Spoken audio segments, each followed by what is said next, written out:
Hey, buddy. Hey, buddy. Come here. Closer. Yes. Knock at your bitch's cabin. Thank you very much. Thank you very much. You're Hi, not 15 seconds buddy. in yet.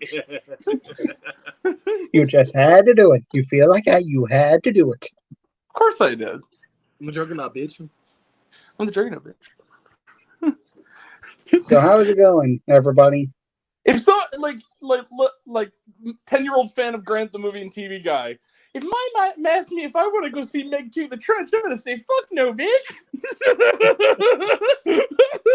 I'm not wasting my time.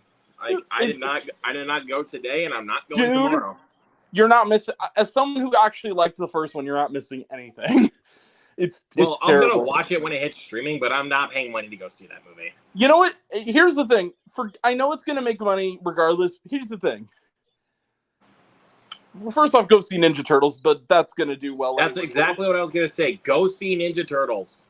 But it's not gonna be my film of the week. In fact, I'm gonna say this right now. If you're in a town where Shortcomings is playing, see that shit. It's so freaking good. It's one of the best movies of the year. If you were to ask me what's my film of the week, yeah, it's Ninja Turtles. I already saw it twice. Yeah, I mean, that's the only thing you've seen this weekend, though, isn't it? And that's the only one I even cared to watch, man. Right. That's the only one I cared to watch. I didn't feel like watching freaking Meg 2 after hearing all those bad things. I was just like, no, I'm not doing it. Luke, I feel like you'd really like Shortcomings when it's not probably going to be in your... I had to go 30 minutes out to see it. But when it's definitely not in my theater, I'll tell you that. Well, when it gets on streaming, I think you'll like it because it's one of those comedies where it's funny, but a lot of the humor comes from the fact that the characters are sort of douchebags, but they're like interesting douchebags. But I do want to say, Grant, I think you might know this, but I do want to tell you, I did actually watch The Machine a couple days ago. Which one? The Machine. Yeah, finally. I liked that movie more than most people did. I thought that was a good movie. Yeah, it was very... Fuck that bitch. This is Russia. You got to party with me. Have you seen the stand-up? Because the stand-up's amazing. Stand-up's better than the movie. And I like... I definitely got to watch his... I seen him, a geek. Hey, Jared. Hey, what's up, Cinema Geek? Hey. Dude, I'm sorry. I just had to do this really quick. Really quick. I'm sorry. If someone is forcing you to open the door. What? It was in a Mickey Mouse voice. My bitch. Have you seen? Oh my God! Have you guys seen that guy who does the spot-on Goofy and Mickey Mouse impressions like better than mine? And he did the fight scene from Marriage Story. If Scarlett Johansson was Mickey Mouse and Adam Driver was freaking Goofy. That's Brock Baker. Yeah. Have you guys... Okay, you've seen it, I'm guessing. Have you guys seen that? Every day I wake up and I wish you're dead. I thought that would be okay. I wish you'd have an illness. Well, I was referring to the Talon, SpongeBob and Mickey Mouse impressions on TikTok. Like, you know seriously. What? Hey, Mickey Mouse, where's my goddamn paycheck? Oh, yo. Yeah. So this is the dark side. Have you guys seen Your Movie Sucks doing Goofy if he's about to do something horrible and it's like my it's Goofy time. I'll tell you what. I'm sorry, I'm just gonna do my Squidward laugh. I met Squidward. You can do that.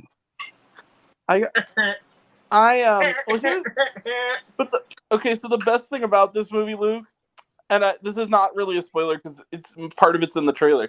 In Shortcomings, there's a minor character in it who's the coworker of the main guy, and it's Jacob Batalon plays him. And there's a scene where he's trying to be. They work at like an art house theater, and they're like these kind of pretentious film snobs. Maybe that's why I like the movie so much. But they're talking about like how, man, I only like movies from like Bong Joon-ho and Celine Sciamma and all the art house people. And then he's like, oh, shut up. You like Marvel movies. And he goes, well, I like Spider-Man. And I was like, amazing. Fantastic. I got a question, Cinema Geek? Yeah, I barely got to say something. Okay. What is it? So I got back from running errands, but I forgot about the errand part. But I saw that you're doing it live, so I was like, why not see what's going on? And oh yeah, I'm planning on seeing a movie called Super 8 because I hear it's good. Good movie. It's a Fantastic movie. yeah. I'm Very also planning on, underrated. Nobody really talks about it. Yeah, it's true. It's underrated among the J.J. Abrams filmography for sure. I'm also planning on checking out A Quiet Place 1 and 2. I heard those are good as well. The good Oh ones. Yeah. I wonder if there's. I heard that there's gonna be a third movie coming out. It's just the writer's strike that's going on. I think that It's the third. It's a prequel. Well, they are making the one that's been delayed by the writer's strike is the third one. The prequel's already finished. It's just in post production. That's the one that's not directed by Krasinski. It's the guy who did Pig is directing it. I see. Oh yeah, that's right. I didn't even think about that. Day One, it's called. I loved Pig. Oh, me too. Pig is fucking amazing, dude. I'm pretty sure it was number 9 or number 8 on my best of 2021 list. It was definitely my top 20 for sure. Oh yeah, that's one of the best of the decade so far, honestly. That was the weekend where I saw 2 Alex Wolff movies because I saw that like literally less than 24 hours after I saw Old, the M. Night Shyamalan movie. I like it. Have you guys heard of? Oh, I'm sorry. Oh, go ahead. Let me grab it. Have you guys heard of an app called Macari? It's like eBay, but it's different from eBay. Oh, Macari. Sorry. I heard about it. No. Is it like an auction site? Yeah. You sell it's similar to eBay, basically sell stuff. Yeah. That's cool. But more cheaper. Mm-hmm. I've been looking for an Xbox Series X, and I'm planning on getting one on Macari, but I don't know if it's worth it to get on Macari. I mean, it could be used and might be broken or something. Jerry knows. He uses it. He loves Macari. There we go. Fantastic. Now, Super 8, I feel like you'd really like. It's basically like J.J. Abrams directed it, and it's his sort of.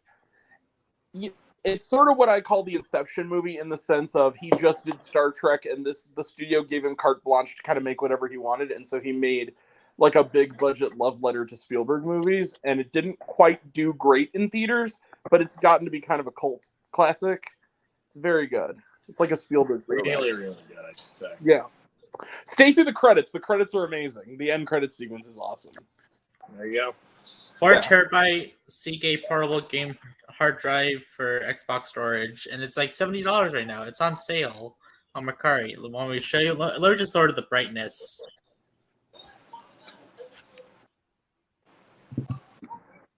Can you see it? Mm-hmm.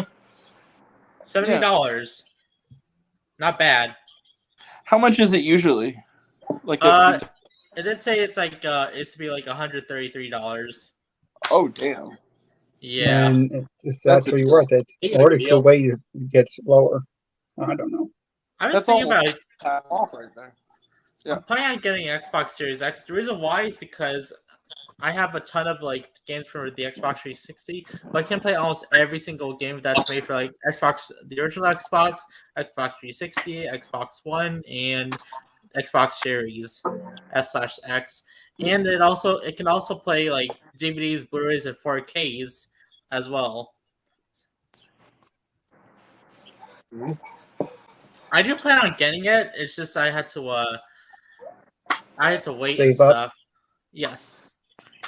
Wait for the price to go down. What's up, Spicy 4K Action? Spicy 4K Action, the man himself. But but after the stream, after we're done with the stream, I'm thinking I'm gonna watch this. The Spirit. I have that on DVD. Is it any good? Spirit. Never seen it. Me neither. Never seen it either. Wonder if it's good or not. I might have to give that a watch. I heard it was horrible though, but I want to give it a try. Is it by the same people who made Sin City? And yes, it is. Okay. And it has the from the same. creator of Sin City and 300. And look at it, the artwork. It looks the same style as Sin City. If you really look at it closely. Sin City and 300. Yep. You can tell also even just by this part of the cover that it's something like Sin City. What up? Welcome back. Sorry, I had to go charge the device that I was on, but it's working fine. So. All right. Oh, is that The Spirit? Yep. Can't lie, I like that movie. I think it's underrated. And I was actually and after we logged off tonight, I was gonna watch this. Have you seen it before? No, I've never seen it. This is the first time watch. Okay, it's really good. I wouldn't say it's on the level of Sin City, but it's good. I also have it on Blu-ray. I don't have it with me right now. But you have it?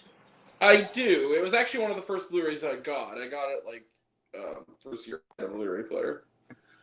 I actually picked this up at the flea market for $3. I saw it in theaters when it came out. I think I was like 14. It was 2008. So I would have just turned 15, I think. Yeah. Yeah, it was 2008. Mm. So yeah, I'm gonna give this one a try, even though I heard it was dog shit. It's not as bad as people say. It does it's you know, it's kind of turn your brain off kind of movie, but it's ambitious. It's ambitious. Not everything works in it, but it has a lot of effort put into it. That's like admirable. So yeah, I'm gonna give it a try tonight after we log off. But my God, man, like today for me was busy. Like I've been busy today. So do you guys want to hear a crazy story that happened to me yesterday? What's that? Sure. So when I went to go see Shortcomings, was not supposed to see that yesterday. I was supposed to see it on Monday. That was the plan. My buddy got fired for bullshit reasons. This is the second time it's happened. And the one who was going to go with me. And he came to my house, and he was so upset. And I just, as a good friend, said, listen, man, do you want to just go catch the 10 o'clock of this movie? We might as well get your mind off of it and get the review out early. It's a win-win for everybody. And he says, yeah, let's do it. So I bought him his ticket for him. I gave him a ticket for him. We went, and on the way there, his tire exploded.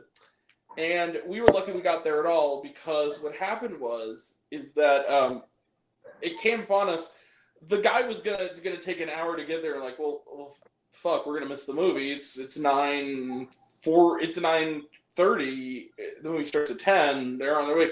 The guy got here about 10 minutes later, and I said, yeah, is there any way we can kind of salvage this? And he's like, oh yeah, I can do this in 5 minutes. Did it? We were 5 minutes away. Got there. We had to kind of rush in. We missed a couple of the previews, but we got there before the movie started. That's what counts most, man. And the movie was so good, it made his night better. He said that actually helped. So, cause I actually said, dude, if you want to go back home, if this a bad? I was like, no, man, we're gonna go see this movie. I want to go see the movie. Okay, cool, whatever. You're my ride. I don't care. Whatever you want to do, let's do it. So we did it, and it was terrific. So yeah, go see Shortcomings. It's my film of the week. I'm just gonna say it because I have no other films planned for this weekend. Yeah, it's those are the only ones that it was that. I already saw Ninja Turtles, which was really good. I already saw Meg 2. It was a piece of shit, and this was the best. That's why I called it bullshit too. And the thing that bothers me so much about it is that Ben Wheatley's a good director. I love. He made Kill List and Free Fire. Kill List and High Rise. I mean, the guy makes good throwback action horror movies. Such a bummer, because they got the right guy. I do wonder, though, watching it, because it's so slapped together, I do wonder whether it's really his fault or if Warner Brothers and the investors and stuff interfered. It doesn't seem like a movie that has his stamp on it. It's kind of the anti-Barbie in a way, where Barbie is a big blockbuster movie that feels like it has an independent soul to it. This feels like an independent movie that has a studio mandated soul to it. Like, you got an independent filmmaker and you're not letting him do anything. You're taking it away from him, you know? It's like, hey man, come here. You're going to do exactly what we tell you. Right. We want to make $100 million on this movie. We're not going to do it in the U.S., so we're going to make it in China, which is fine. But, like, the whole movie, it felt like there were a lot of spoons in the gumbo pot, you know? Too many cooks in the kitchen. And he lost his director, because I love Free Fire. Free Fire has become like a comfort action movie for me. I remember I saw that in the theater, and it was me that did so poorly that I went at like a matinee. It was me and like an ancient, I'm talking like old couple, like we're talking like 80 something couple who clearly didn't know what movie they were seeing. And when it got to the part where, let's put it where Annie's song by John Denver comes into play again, and a truck tire, walked out and never came back. And we're complaining on the way out. Like, Dylan was like, well, that was really violent. I'm like, it's a movie-long shootout. Like, why did you go to this movie? How is that, dude? Like, dude, look at the title. It makes sense. Look at the plot. It's about a bunch of idiotic arms dealers in the 1970s who are meeting in a warehouse to do an arms deal, and then their stupidity causes them to all pick up the weapons they're trying to sell and try to kill each other. That is the whole movie. It's a shootout. It's a satire on stupid action movie characters. Like, what did you think? So how is it not going to be? So how is it not going to be violent? Right. It's like, it's a horror action black comedy, like Tarantino type of movie. And it's British. They go hard. By the way, speaking of English language foreign movies that go hard, who here has seen Talk to Me yet? I need to see Talk to Me. Am I the only one? It's looking like I do. Yeah, I think you're the only one. Unless it was in Train Studios was here, yeah, you wouldn't be. Here's the thing with me about Ninja Turtles, is that I have one major flaw that keeps it from getting sort of the biggest piece of the movie of the week pie for me, is that I thought it lacked a little bit of heart. I thought it was good. I thought it was really good. The action was really good. The animation was really good, but it was too quickly paced to really have time to have any kind of camaraderie to me between the characters. It felt a little rushed and kind of in a hurry. And it was surprising because one of the directors did Mitchell's versus the Machines, which was high energy, but it had an emotional hurt to it. And this felt a little bit like a Saturday morning cartoon, a good Saturday morning cartoon.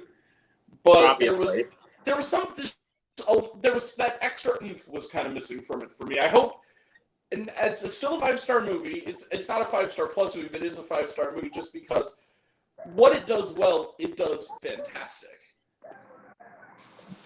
To the way that I wholeheartedly recommend it, but there's just things about it. Like, I wanted more scenes like the bacon, egg, and cheese part. Because that's the part that made me go, okay, this is Ninja Turtles. This is what it's about. These four brothers, give me my bacon, egg, and cheese. You know, like that moment where they're doing like the Italian mobster voices. Like that was one of the scenes where you saw them kind of bouncing off each other, the turtles. I wanted more of that and more of the stuff like Splinter and them, and also some of this, I have to admit, for a Nickelodeon kids movie, that was kind of weird. The stuff with the scumbag or whatever. If you watch my review, I think my opening line is forgetting and then going, kid show, right? I said something like, Master Splinter's gonna fuck that bug. Or something like that. Yeah, I mean, like, for real, you could tell, like, when you really look at the movie, it's like, oh my goodness, like, there's some stuff that is just not I still for yet kids. to watch it. All the talk of milking male turtles too, like all those jokes. That's not for kids. No, really, it isn't. And like they say, we don't have nipples. You know what they're talking about.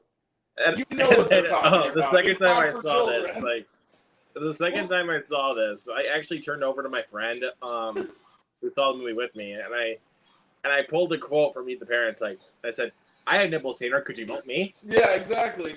Well, and then like when Superfly is not only genocidal, but like when he becomes Super Duper Fly, which that was funny. Super Duper Fly. He's like a Cronenbergian body horror nightmare. He's like a bunch of animals stuck together into like this giant. It's like you're watching it kind of feels like you're watching The Fly. Like Exactly. Also, can someone please tell remind Ice Cube that this is a children's movie and that he needs to stop cursing so much?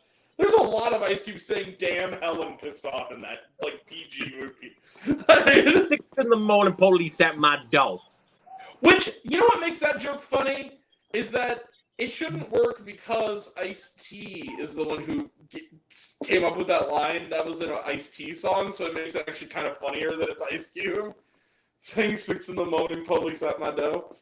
Like, because I love Ice Cube. Like, dude.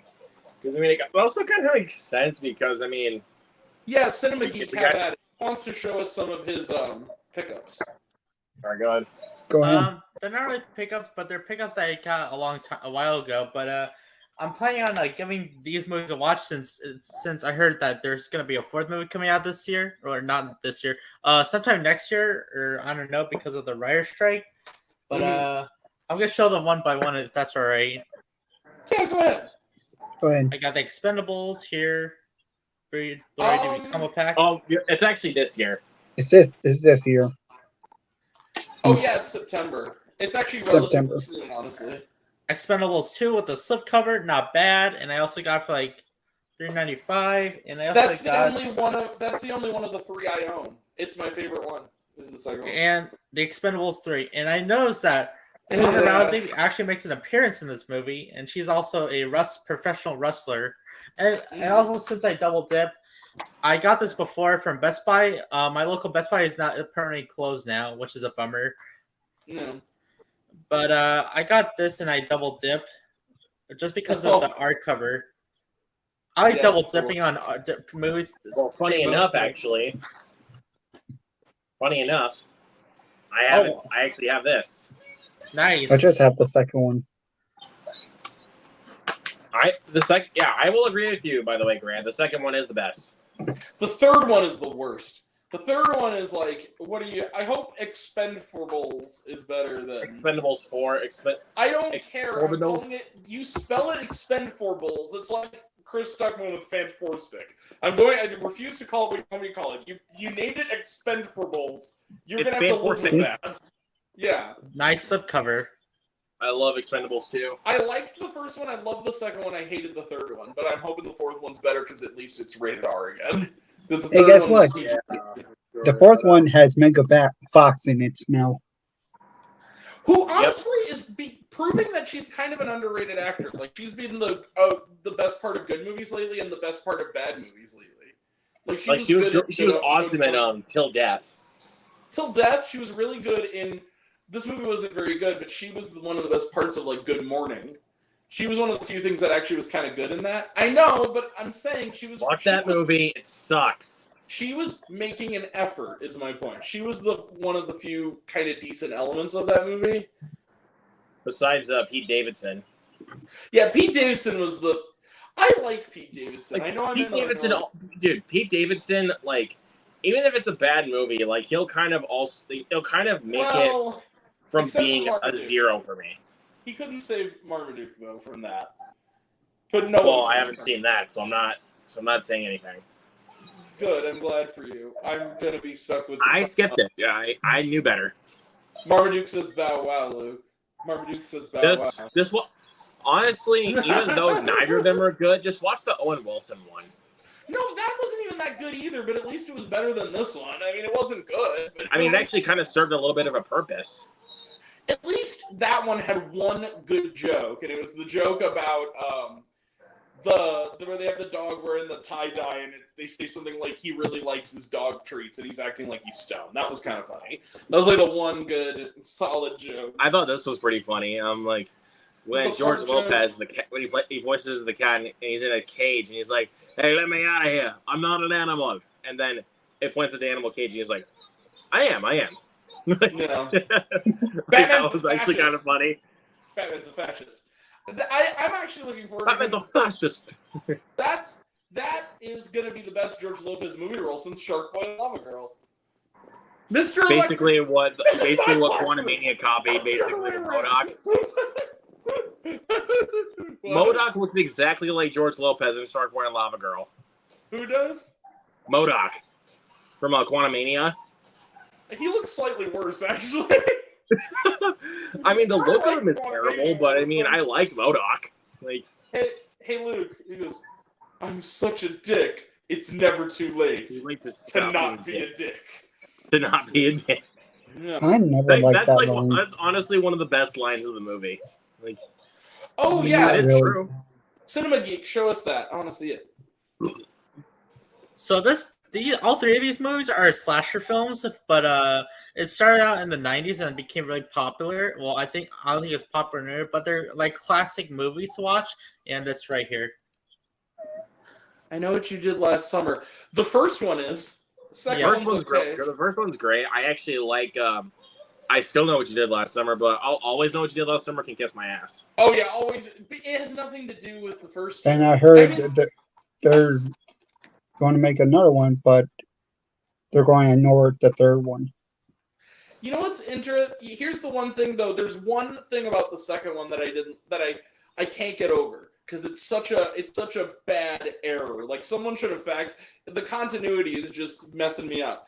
So if you remember in I Still Know What You Did Last Summer, Jennifer Love Hewitt, this is not a spoiler, it's at the beginning, she wins a trip to the Bahamas she wins a trip to Brazil, right? Like that's the plot. They go on vacation and then the fisherman follows them, right? That was I Still Know What You Did Last Summer.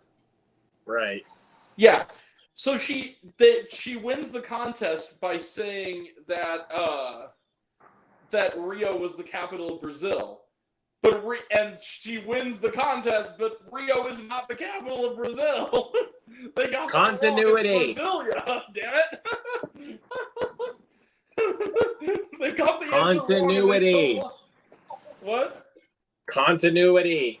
No, that's what I'm saying. Is that's bad That's a major continuity error and a logical error too. That's almost as bad as like in Jaws: The Revenge when Michael Caine comes out of the water and his shirt is dry. Like that doesn't make any sense. Or even look at like with Terminator 2, like when the T-1000 breaks that helicopter, like part of the helicopter windshield, and it cuts back. The windshield's still on there. Like, you know what's funny? I'm gonna look really old when I say this. You guys don't remember this because by the time you guys were, I think, like 2 or 3, they just stopped printing this magazine. But Nickelodeon used to have a magazine. It was Nickelodeon magazine. And they Nickelodeon. No copyright. Every year they'd have an issue that would talk about, did you notice these mistakes in these movies? And some of the choices would be like, these aren't really Nickelodeon, like movies that the Nickelodeon had started, like Police Story 2. I'm like, what are you doing, Nickelodeon? But then one year I was yeah, let's I saw a movie and I noticed something and I waited for the moment that Nickelodeon noticed it and they finally did. And did you ever see the movie Sky High with Kurt Russell? Yes. Which is a good movie. Which is a very good movie. There is Bruce Campbell plays the gym teacher. Awesome. Coach Sonic Boom. More like gym really teacher. Quick though, Grant, I don't want to cut you off, but I want to ask. So, because I think everyone might have different answers for this question. Since we're on the topic of Nickelodeon, favorite Nickelodeon movie? Rango, yeah. Let's go, baby. Well, Good Burger, personal favorite, but I think it's the undeniable best Ringo. I would say let's go most underrated. Most underrated fun size. No one gives Nacho Libre. But Nacho Libre isn't underrated though. Nacho Libre is. I kind of feel it's underrated. Well, I love Nacho Libre. It has a massive fan base, and it also was a box office hit. So how is that underrated? Critically, I guess. People are talking about it anymore. Like, oh, I hear people talk about it all the time. Happy hear people talk about it. It's not really underrated. Let's go with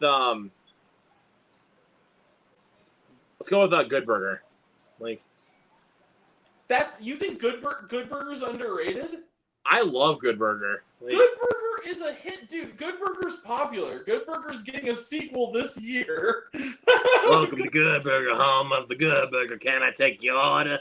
Good Burger is one of the most profitable films ever made based on return on investment.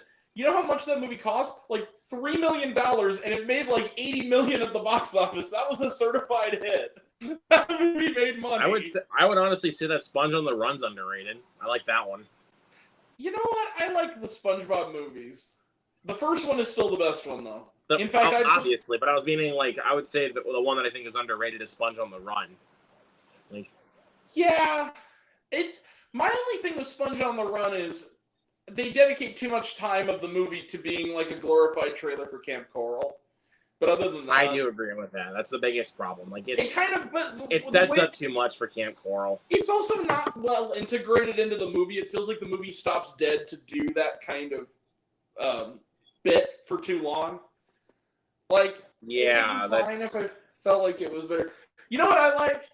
But I also think doesn't get enough love was Rugrats in Paris. Rugrats in Paris. So, you think I'm stalling? Yes. ball, crazy town. You are to wait in the carriage until the execution is done. Oh shit, man! Dude, that was dark. Dude, that's dark. Like, if you really take that out of context, dude, that is dark for a kids movie. Like, have you seen the video where they do the ending of the SpongeBob movie, the first one, where he's like, "Manager, this is the greatest day of my life," and then it's some kid whose voice is cracking singing, "Oh shit, man!" Here's one of my personal. I'll tell you one of my personal favorites that I watched a lot of the Nickelodeon movies as a kid, but this one, like, I was obsessed with back when I was like 7, I think. Yeah. Jimmy Neutron Boy Genius. Hell yes. I love Jimmy Neutron Boy Genius. What? Wait a second. Is Spiderwick Chronicles Nickelodeon movies? Yes. Spiderwick Chronicles. That's an underrated, dude. No one talks about Spiderwick Chronicles. That is a dark ass kids movie too. That is a dark. Yes, thank you. That movie's dark. He stabs. I know it's not his dad, but he stabs a guy who the shit. When I was a kid, I thought he stabbed his dad. I was like, whoa, damn. You even get to see a guy, a guy run over a creature that comes out of the sewer and his goo splatters. Like, I know. It was kind of like, did I hit somebody? Yes, thank you. No, and see, I walked into that movie with big hopes because I read all the books, like, long before there was going to be a movie, and I was like, "Who's there making a Spiderwick movie?" You open the book, but I put a note on the cover. Can't you read? Yeah. By the way, another Nickelodeon movie I'd put in the underrated category, even though logically it makes no sense when you really think about it. As a kids movie, it works. Hotel for Dogs. It's okay, honestly. I think it's kind of cute. Like, I like the. It's been a while since last time I watched it. I haven't seen the movie in a very, very long. Oh, me neither, here's an interesting one, honestly. I think this one I would say is underrated. Imagine that with Eddie Murphy. It's the one with the girl from Grownish as his daughter, and she has like the imaginary friends that give him like stock tips and stuff.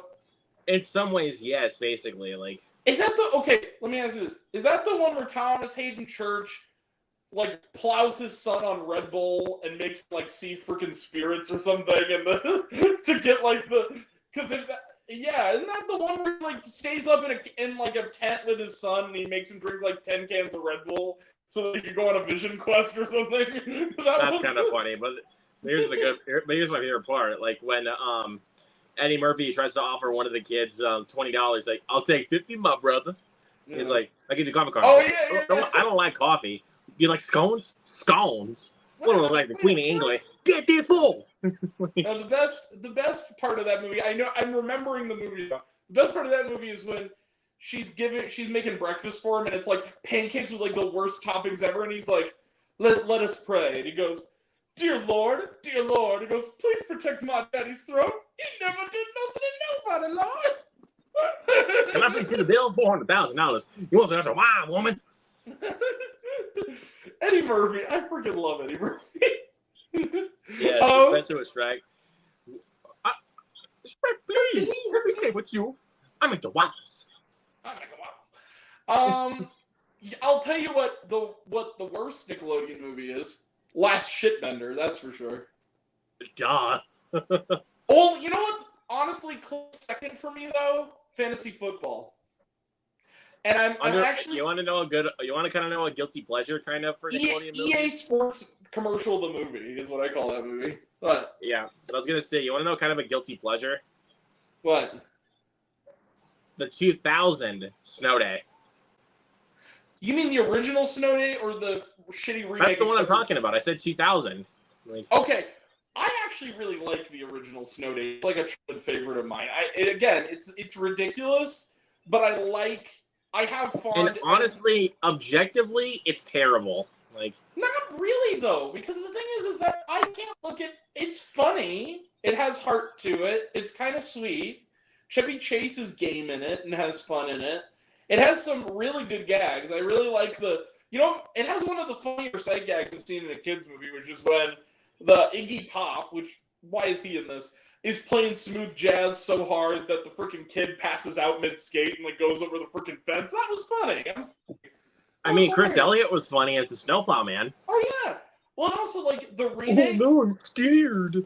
The remake, the only good thing was Jerry Trainer. He was the only I aspect. love Jerry Trainer. I think I said in my review, yeah, fuck the Snow Day remake, but if you want to do a Snowplow Man spin-off movie with him, where it's a musical, I'm in. That I'd actually watch. But yeah, fuck the remake of Snow Day. It's terrible. Yeah, but I'm thinking of some other. But I was gonna say, Playing with Fire sucks. That's Sure. Nickelodeon. What? Playing with Fire.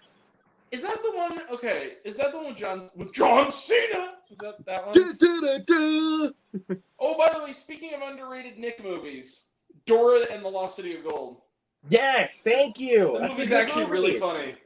Wait, let me. Where's it at? And Paw Patrol the movie, damn it. I haven't seen that. I haven't It's seen actually it. good. I like that movie. It's a good movie. One of the funnier opening gags ever, which is that freaking disclaimer at the beginning. This movie is based on true events, except everything is accurate, except that foxes like to swipe things. That is a hurtful stereotype. Well, there you go. All right, Cinema Geek has something he wants to tell us. What's up, buddy? All right, so I'll go a trailer for a game called Mortal Kombat 1 or 12. Well, it's called Mortal Kombat 1. There was a trailer where it showed 3 characters I recognized from the trailer, which is Omni-Man from Invincible, Peacemaker, and Homelander from The Boys. Oh yeah, is Omni-Man in there too? Oh yeah, he's there. I saw him there. Yeah. So, speaking of Invincible, has everyone here seen the Adam Eve standalone special? Not really. I haven't They seen it did as a during Comic-Con. Invincible. They released, if you on Amazon Prime, a standalone episode of Invincible focusing on Eve. It's really good. It's about an hour long. I highly recommend it. Have you guys seen Hidden Strike with John Cena and Jackie Chan on Netflix? What is it? Wait, really quick. You didn't say it right. It's John Cena. Yeah, Hidden Strike on Netflix. I have that on my list. Jackie Chan as of late, I feel like Jackie Chan, some of his movies are still really good, but I miss this Jackie Chan who made things like Rumble in the Bronx or The Forbidden Kingdom. By the way, underrated ass movie. Mr. Nice Guy. Mr. Nice, The Drunken Master, the golden age of Jackie Chan movies. And I don't care what anybody says. I mean, it's kind of a guilty pleasure, but The Spy Next Door is fun. You know, at least The Spy Next Door has that gag where he's changing the baby's diaper. That was kind of funny. Where he's When he actually throws a baby up there, he's like, "Can your mommy do that?" Well, at least Jackie Chan is likable. He's believable as sort of a genial, nice guy who also can. Well, that's what makes that film and the Karate Kid remake watchable. It's because of Jackie Chan. Yeah, the Korean remake isn't much without Jackie Chan, but with Jackie Chan, and also evil Asian kid. He was good. Yeah. By the way, I was watching an older episode of Family Guy the other night, and they had look who's here. Hey, What's I thought up? you said you wouldn't make it. I didn't think I was going to. Oh, what's up, bitches? What's up? What's up, bitch? Hey, What's up, bitch? You called us bitches, so they like bitch. who wants to see this? Well, I'm not gonna show a video. Well, it's from the video. I just paused it on the 0.34 mark. But anyone want to see it? Sure. This is from the trailer, the New Mortal Kombat trailer. Is that Homelander? Oh, that's Yes. Oh yeah, MK1. Yeah, That's MK1. Homelander. This is Peacemaker. Peacemaker, That's Omni-Man right there. Mm. Yeah. Mortal Kombat. I really gotta check out the Mortal Kombat movies. I wonder if they're any good. The first one is, and the reboot is, and the second one. This movie is. Amazing. Well, This movie is awesome. I gotta get that movie also. I mean, it's not a very good Mortal Kombat movie. The reboot is. The original isn't, but it works as a cheesy 90s action. at least the original 95 one has the actual tournament instead of not having the tournament like the first one or like the reboot does. But yeah. But I mean, it's still fun though. You can't lie about that. Like it's Right. it's bloody. Have you guys seen the animated ones? the I have animated one, two I've of only them. seen. I I've have only Battle of the seen Realms and Snowblind. I've only seen Scorpion's Revenge, but I want to see the other two. I've only seen But look at this Scorpion. though. Look at this. I don't know if you guys can see that. I'm trying to put in the light. God damn it. Also, Have if to you're make it wondering, bigger. this is a webcam that I'm trying to sort out, but then Look at that. the camera's to the right. Nice. There's a huge dent. That's a dent. A So I big wanted to, dent. oh, it's a dent. Fuck the USPS, dude. Fuck those guys. Yeah. So Luke, I was gonna say, I watched a video someone made of like the top 100 worst movie lines, and some of them are like, these aren't the worst movie, like Love Story, like I'm sorry, like don't say that, love means never having to say you're sorry. That's a good line. But I also, because they don't know with Machete, are you a Mexican? Are you a Mexican? I'm a Mexican. I like that line, damn it. But the other one is, a couple of them are bad. They did, oh, hi, Ma. Like, I did not hit her. It's not true. Bullshit. I did not hit her. I did not. Oh, hi, Mark. Oh, hi, Mark. They did like No, you gotta do it in the right impression, dude. You gotta do it like, I did not hit her. It's not true. It's bullshit. I did not hit her. I did not. Oh, hi, Oh, Mark. hi, Mark. I did not hit her. You actually gotta have something like in your hand when you do that, and then when you say it, like, and you say, I did not. You throw it down. Oh, hi, Mark. Hey, Luke, Oh, hi, Mark. Hey, Luke, you see how I just carry on? So anyway, Ghost Shark, there was one that freaking Jurassic, whatever that stupid movie was, where the guy's like, so do you want to go home and I can eat your, whatever. The best bad line, though, the one that was number one, can you guess what it is? What? Nope. Mother, you're alive. Too bad you will die. Mortal Kombat. Oh man. I was gonna say, is one of them? I don't like sand. It's coarse and rough and irritating, It is. and it gets everywhere. And it gets everywhere. I know. It gets everywhere. And it gets everywhere. I love the water. You guys want to know something? What? Right now on ABC, they're playing Miss Marvel. Yay! I like Dang. that. I don't know if I should go as this character for all. And obviously, I gotta watch Secret Invasion. Wait a second. You don't need to On watch the Secret star. Invasion. Guys, we've gone 45 minutes. Well, I and have to. You Wait, don't. what? We've gone It's not going to 45 lead into anything. It's not Yes, going I to lead do. into anything. It's connected to the Marvels. Not at Yes, all. it is. There's literally nothing from Secret Invasion that's carrying into the rest of the MCU because nothing in Secret Invasion Yeah. is consequential. Thank Nothing you, in Secret Grant. Invasion is consequential. Grant, thank you for Did pleading we my learn case. nothing from Avengers Endgame, you silly, silly child? No, We but learned Grant, nothing from thank you for Endgame. Even Grant, Ant-Man thank and you the for pleading Wasp my case. led to something, damn it. Okay. Don't say that. but the end of Secret Invasion literally takes away everything that was good from the rest of the show and just leaves it like it just. Yeah. There's nothing consequential in that on. show. The story There's goes nothing on. consequential in that show. But I still Anyway- gotta watch anyway, it though, because again, so- it's connected to it. It's not bad. I actually kind of like it. But anyway, we're 45 minutes in, and I haven't given Jared this. You finally watched Suzume, you cheeky boy. I'm so proud of you, my young Padawan. Yeah, he actually got to go to one of his. He got to go to an independent theater that was nearby, and they were actually playing Suzume. I'm so glad it's still getting like theatrical play. I'm I surprised. had three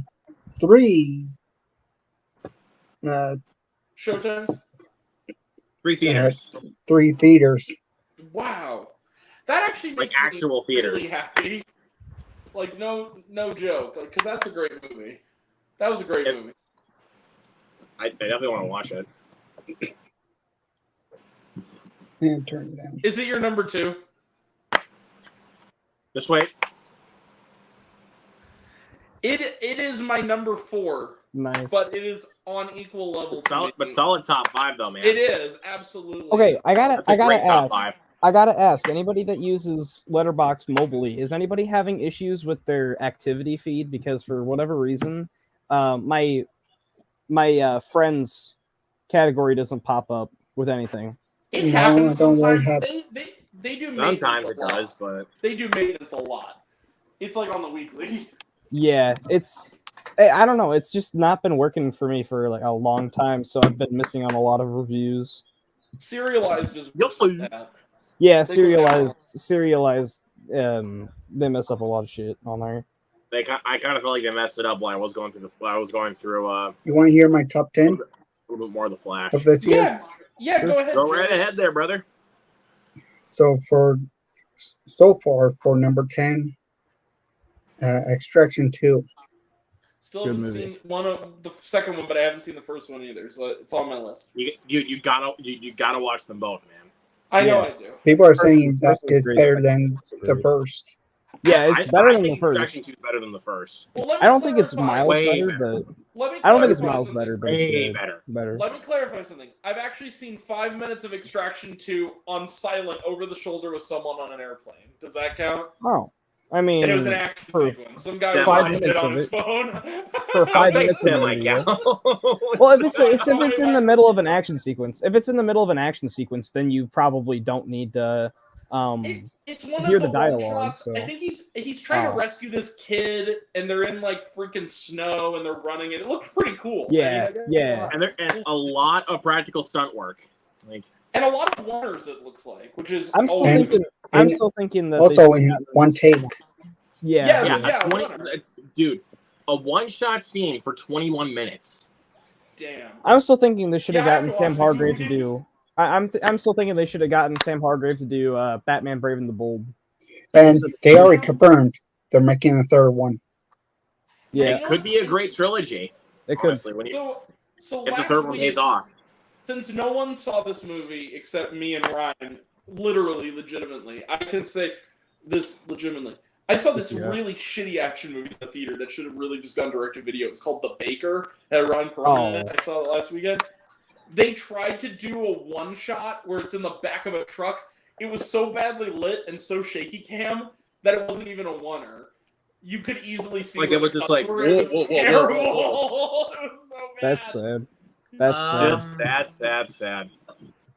I was able to CGI check out. effects look like MS Paint, I was able to check out Talk to Me today, and that was a good ass movie, dude. which was fucking amazing. Yeah. I gotta wait till streaming, unfortunately. They're making a prequel. They Here's a already one shot shot movie. A prequel to Talk to Me? it. Yeah, they did a Pearl situation where they shot it concurrently, but they didn't reveal it was made until like after the movie came out. Shit, yeah, I need to go see that now. It said that Crazy it's- Samurai 400 versus 1. Okay. Oh, And it's sweet. one shot. Is that on Jared's your favorite list? movie. Hell no. So movies and trains. I When read the Grant about picks it. on me with that, it's like, yeah, I'm gonna pay that to you, man. Yeah. I don't Okay, think and he has I gotta ask you, Jared, who wins, the 4,000 or the 4,000 soldiers, or the 400 soldiers, or the samurai? 47 Ronin. 47 run. Wait, what? Did the 47 soldiers win, or did the samurai? I'm No one confused on what you're remembers saying. 47 Ronins. Did the crazy samurai win, or the soldiers, or whatever the fuck? Soldiers? Oh, or the in the 400 versus 1, or whatever, the movie that you just showed. Yeah, Crazy Samurai 400 versus 1. Yeah, who won though? The samurai or the person people that he's fighting? Do you want to talk spoiler? It doesn't matter because I'm probably never gonna watch it. Yeah. I might, but I don't know. I made something on my Put it in the phone. private chat. Oh, sorry. Good. I made Go ahead. all right, I have a question. Has anyone ever heard of a YouTube channel called Death Battle or something? Because I have. I used to watch it. Wait a Not second. anymore. Death Battle. Yes. Cinema Yes. I just had a conversation with my friend where he told me about this. We were on the way back, the same friend I saw shortcomings with. We were on our way back at like midnight last night. And he told me, is that the channel where like, is it like freaking Superman versus like Blue Goku? Yeah. Is that a YouTube channel? Because I want to look that up. Yeah, it is. It is. Also, With I made- different characters against From different characters from different shows or yeah. movies. Yeah. I made this my own Death Battle template, and I was wondering if anyone wants to see it. Sure. This is the characters from Supernatural, which is considered my favorite TV show of all time, against Michael Myers. Let me just Damn. That seems Full pretty screen, cool. man. Are those is that this the- is the Winchesters. Supernatural. Oh Yeah. yeah, it is. It is. Yeah. It's And this is Michael Myers right here. yeah. Right here. Nice, There you go. nice. I just also looked- okay. want to go as this one character from The Boys. I think his appearance looked cool, but he's like evil in the show. It's Homelander. Oh yeah. Yeah. There you go. I got the Homelander- costume. I don't know if it's playing in theaters anymore because I don't know if it was a short run before it was on VOD. But I saw a couple weeks back. I had to go out of the way to see it. But me and my buddy Ryan saw a movie called Cobweb, which had that actor Anthony Starr who plays Homelander. And between that movie, I I've really been want to see hearing mixed- Cobweb. I've been, Yeah, I've that been movie's hearing fucking mixed things awesome. about it. That it's gonna be a cult classic. I mark my words. I've heard. they only I've played heard it in good like things about they it. only played it in like 7 theaters or something like that. Well, So ours was one of them, and so we saw Right. it and we loved it. And what's interesting is that he plays sort of a similarly menacing character to Homelander, and I'm just convinced that Anthony Starr is the kind of guy where I want to meet him, but at the same time he's really terrifying. I just feel like he's scary, like he has dead bodies in his basement or something. Like I just feel like there's something. You can't be that good at playing a monster that many different diverse projects without being a little bit kind of scary. Right, yeah. Well, I mean, he played as the guy that took over as the sheriff in Banshee. So I never watched Banshee. that's a good ass show, dude. Isn't that on HBO Max? yeah, And dude. yes, It's on it's Max, HBO yeah, Max. and dude, that is like the violence is very rated R. Like, Yeah. not lying, and like there is a lot of rated R violence in that show. Well, movies and trains. To clarify something for you, so Yeah. I was reading an interview with Raka Raka, the guys who made Talk to Me, Okay. And, Yeah. the The Philip House. brothers. Yeah, Philip House. Philip Yeah. House. and Brothers. they mentioned that the opening scene. That's all I'll say. The two brother, the two Yeah, brothers, Duncan or whatever his name is. Yeah, Yeah, the one. Basically, the cold open before the title appears. Dude, where he's going. that scene gave me chills, dude. Okay, he said that. No spoilers, that was- please. I'm not gonna spoil won't. shit, dude. I don't want to I spoil won't, that shit but for he you. said that scene. Basically, this is not a spoiler, but basically that opening scene almost. You look at it, you're like, this feels like the ending of a completely different movie. Well, that's because it was. They Oh. shot a whole movie with those characters that they couldn't fit in, so that the opening scene to Talk to Me was the ending of that proposed movie for a reason, because they wanted to stitch together the rest of the scenes into its own prequel movie about the. What was that? That sounds amazing. Yeah, The so hand. I'm excited. You're Man, like you're Talk to doing Me. this. Motherfucking Hey, movies and trains. Movies What? and trains. Look at me. Yes. Look at me. Like, I'm looking at you. Are you looking at me? like, Are Okay, you looking at all right, me? look. I have my Talking to me? computer right here, and then my webcam right here, and I'm just Yeah. trying a new setup because hey, movies and you know why trains. not? What's up? I like you. He's coming. He'll switch it. He'll switch it. Run.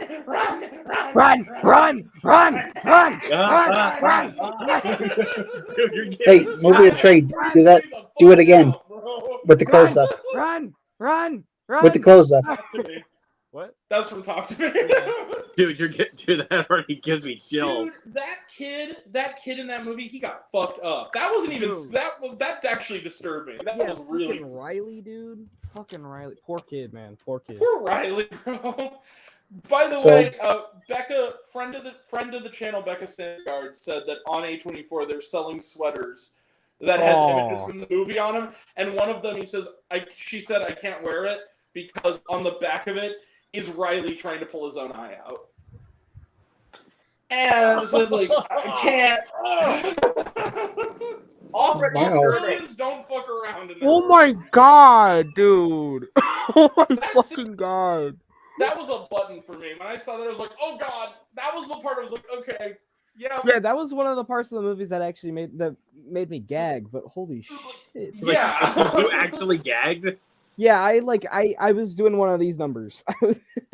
That was hard to watch, dude. Like, Holy shit. The way I was like, so here's the funniest thing about that. So for those who don't know, me with they don't say this in the trailer, but Talk to Me, its soundtrack is predominantly like hardcore Australian hip hop music. yeah. Like, really profane, extreme, like metal hip hop, like horrorcore. Welcome rap to music. Australia, mate. Right. So my friend Welcome to Australia, Ryan, bitch. my buddy Ryan saw Talk to Me with me, and then in the span of 2 days saw it 3 more times. He worked at the movie theater at the time. 3 more times, and I said, "Why did you watch Talk to Me 4 times in 2 days?" He goes, "I wanted to know what the name of the song in the end credits was. It was so fucking awesome." And I tried to Shazam it, and it wouldn't pick anything up. I just want to know what the damn song was. So during the credits, and it was so Okay. awesome.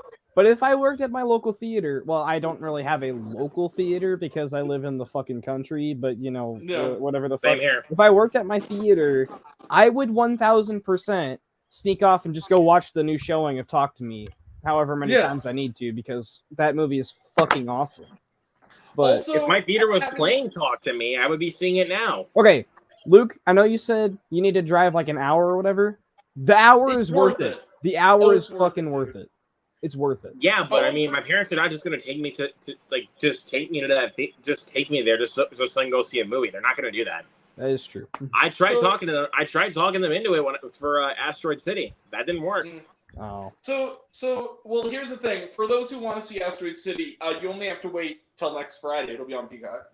I'm I'm watching. going to be it able to on watch it next 1000%. Saturday because I'm going to be out on Friday. Yeah. I'm watching So it guys, so 1000%. Jared, what's the rest of your list? You only give us number. Yeah, we 10. forget. Oh, we yeah, forgot.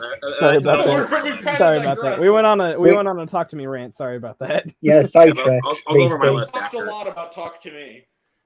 So number 9 be Evil Dead Rise. Badass. What is it? Evil Dead Rise. Phenomenal Mommy's movie. with the maggots now.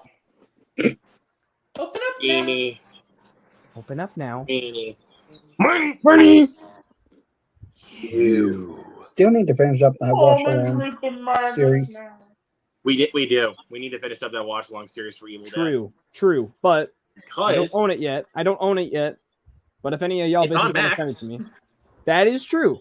Is it on Blu-ray too? Yes, It should be. it's on 4K. I have it. everywhere. Yeah, it's on 4K Yeah. as well. I But still I don't think own it. overseas they have a tomorrow- badass yeah, I looking think I might. I think it.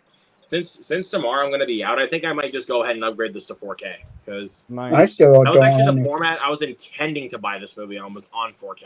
I don't own it yet either. But Actually, yeah. I think actually when I get the 4K and it actually comes with a digital code this time, I'll probably give it to you. Hey, Luke. What? You're gonna be a good mom someday. One day, Auntie Beth. Oh yeah. Why is that? He goes, you know how to lie to kids. Yeah. I love that movie. That is some The good fact line that it's delivery, though. I'm not gonna lie. Like that is Yeah. some good shows how line good a delivery. year this year has been. It That's was. a great movie. But I was gonna say though, I was talking because did I tell you guys the story about what happened when I opened this? What? So Was the case broken? no, the case wasn't broken. I mean, in fact, the case is in good shape. Like, Yeah. No and, digital there's code, my right? ticket in there. That's my Yeah, this was no my digital second code. round ticket. I saw this on Mother's Day. Funny. Wow. That's perfect. And I had the theater to myself the second time I saw this. Nice. So I actually had the I was theater to looking myself for Talk to Me as well. I was I'm opening so this glad up. I'm I was free like when I was from opening this up, I was talking to kitty-sucking Jacob. parasites. Like, I was talking to Jacob while I was opening this up, and then I opened the case and I was like, "Oh motherfucker! Yeah. No digital code was included with this." Damn it. That's And I was just like, So it's a reverse Jared with John Wick Chapter 4, where he got too many, you got not enough digital codes. yeah. like he got 2 for John Wick 4. I didn't get Yeah. nothing with Evil Dead. By the way, I ended Watch, up- and Grant, I actually want to point this out to you. You'll be happy. Yeah. I honestly would not have done this if it wasn't for you or my actual best friend. Yeah. I actually pre-ordered the Blackening. Yay! Yay! So, yeah, I and love the black. because I chatted with my best friend when we went to see Mutant Mayhem last night, Oh, go. and he actually, dude, he said he really liked the Blackening, It's great. and he also got to see Joyride, I love and, Joyride. and he Have you not really seen liked Joyride it too. yet? So yeah, I'm gonna. So when Joyride essentially gets an announcement for the Blu-ray release, I think I might get. I'll go ahead and get that one too. Oh, you haven't seen Joyride yet? I thought you saw. My Joyride. theater didn't play it. Like, Really? yeah, but like they were scheduling.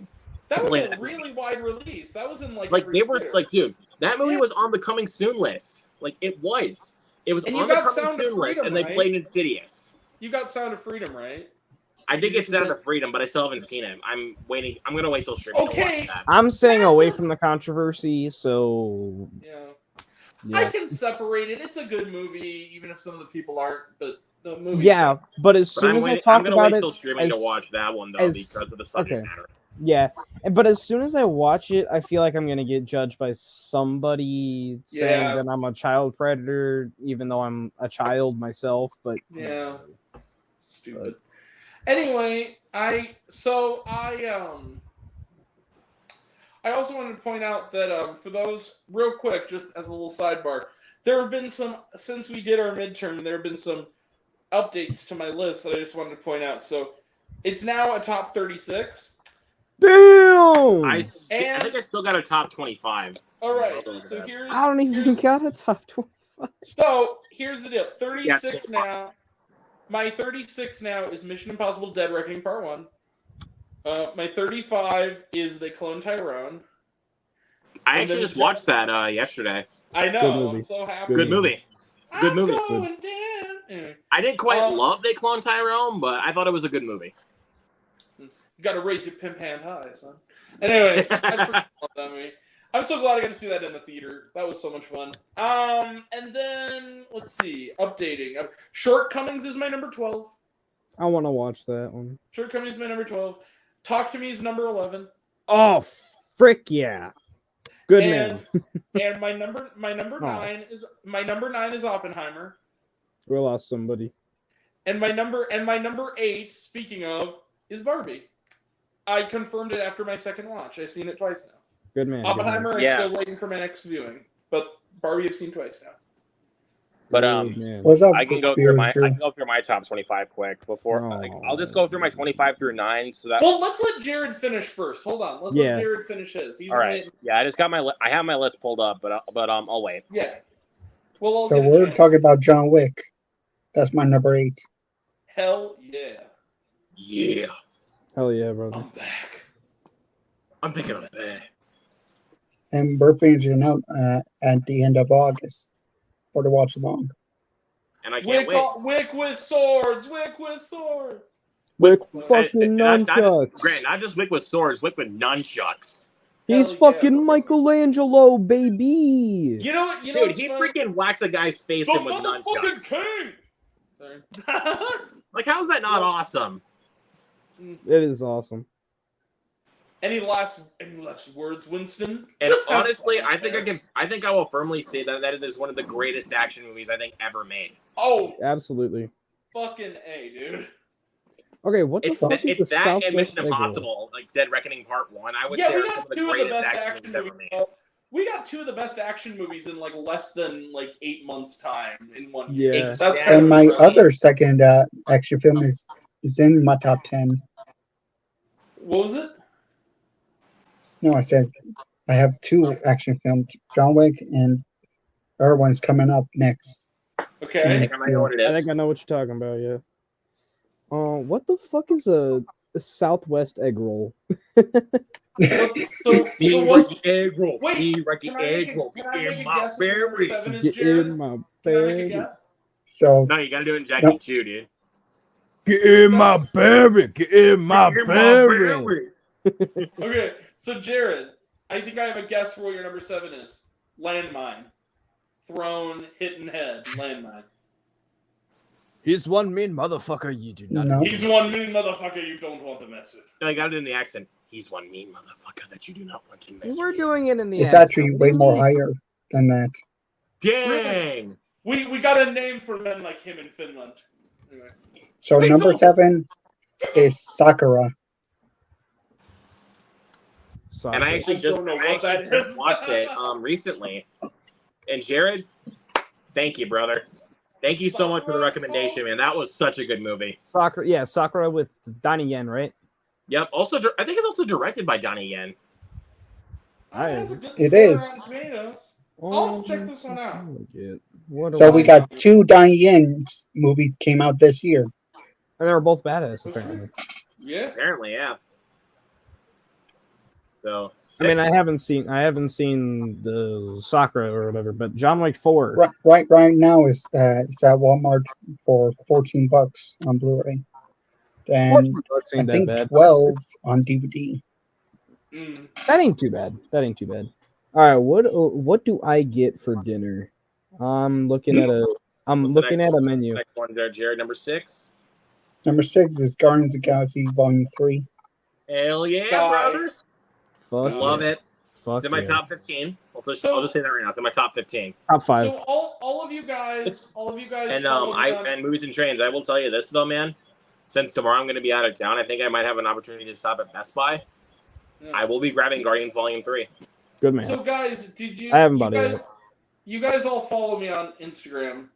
Yep.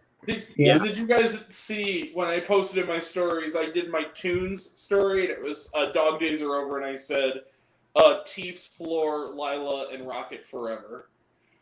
And it was Dog Days Are Over. I Yeah. love that. I love that movie. It's also in my list. It's low on my list, but it's a 5-star plus movie, so they're pretty It's much. fantastic. I mean, I wouldn't quite say it's perfect in my eyes. I think it's a bit too long. Too. To be honest, I think it's a little bit too long. Well, then you're gonna fucking hate the Marvels, dude. That movie's supposed to be 2.5 hours plus, I think. Jesus shit.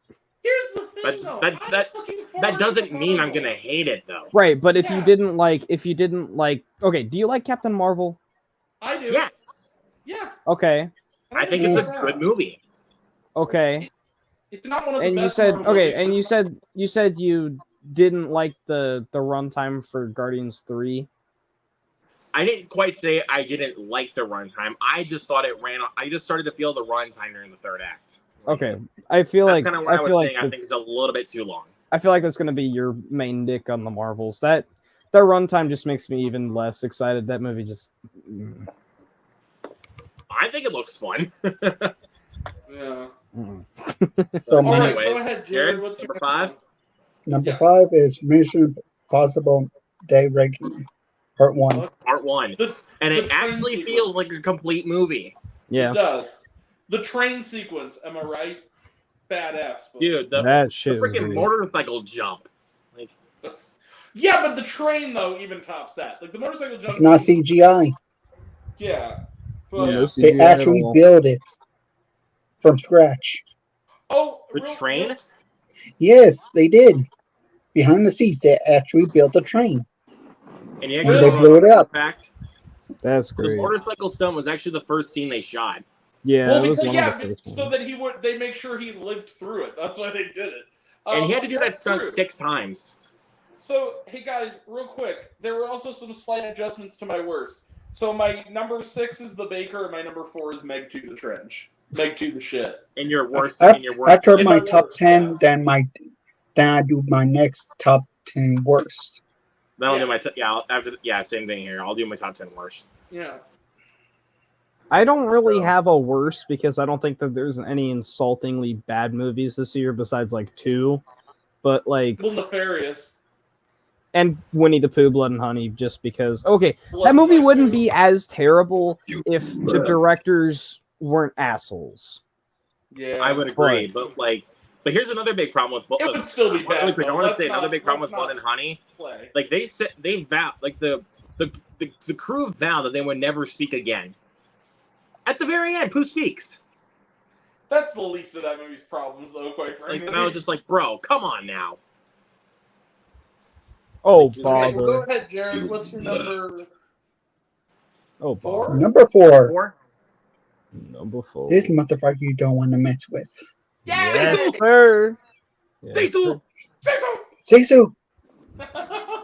I love Sisu. God damn, my freaking headset is like I actually, leaking right now. the past couple of days, I think it was 2 days ago, I rewatched Sisu again. I need to buy Yay. it. Fucking I great, got- man. I saw that in Dolby. That was an experience. Freaking in a I wish recliner. my theater played it. I would have went and saw that shit. Yeah. My AMC played it, but I don't go to my AMC very much, so. Yeah. And number 3, Yeah. Oppenheimer. Fuck Awesome. yeah, brother. Love Oppenheimer. The scariest movie of the year, and it's not even a horror film. I mean, that talk I about agree, man. Holy crap. Dude, the scene where he's given the speech, the freaking speech after the Trinity test. Holy fucking Yeah, the shit. speech, and then it's just like, and then the audio just like cuts out in the background, and I'm just like, bro. Well, I'm talking about Yeah. the scene where he's giving the speech, and you just hear the roar thing, and then it goes out, and there's just that light. That's what I was talking about. Okay, was it just me, or was the feet stamping sound louder than the actual fucking bomb? Yeah, that's not just you. I saw it in Okay. IMAX, so that didn't help the experience. I had an anxiety attack from the moment the Exorcist trailer ended to like when the credits freaking rolled on Oppenheimer. It was like a 3-hour freaking panic attack just watching that in an IMAX theater. Too many close-ups, a lot of really good sound mixing, and like. Look, I had the Bro, I Exorcist got Believer. tears. I had tears rolling down my eyes. I had man. the Exorcist Believer in my 2023 watch list on Letterboxd. I took it out because that trailer I've seen it too many times, and I fucking I hate it. checked your list. Why haven't you removed Insidious?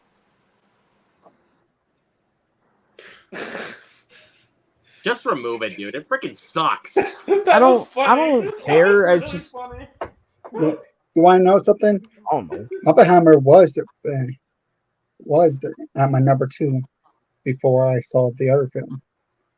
Which Okay, is so your Suzume. number- Yep. your Suzume. number Yeah, two is my Suzume, second. Yeah. What's Then your my number first one? is basically one? still number 1. Spider-Man Across the Spider-Verse. Woo! Sweet. All right. It's still holding at number 1. Only reason Okay. it's not my number 1, and I don't think it's even in my. It might still be in my top 4. I don't remember, but the It's only in my reason. top Oh, it 5, is. but it's definitely not mine. It's in my Hey. top 4 still, but the only reason it's Hey. not my number 1 is because the cliffhanger. The ending itself kind of feels Yeah, like you could I have think I ended agree it like with that. 7 times and it would have been fine, and then they ended it at like the most random spot. And I was like, Okay, but this is not how you do a part 1, and you should have learned this from Fast X that came out like 2 weeks before. But Hey Luke, What? real quick, can you give me just a second just to clarify something for the viewers here? Yeah. All right, so just so no one's confused about the order, we're not gonna stop and talk about it. I'm just gonna blow through these. My short film pick was How Do You Measure a Year? My list is 36, Mission Impossible: Dead Reckoning Part 1. 35, They Clone Tyrone. 34, The Blackening. 33, Creed 3. 32, John Wick Chapter 4.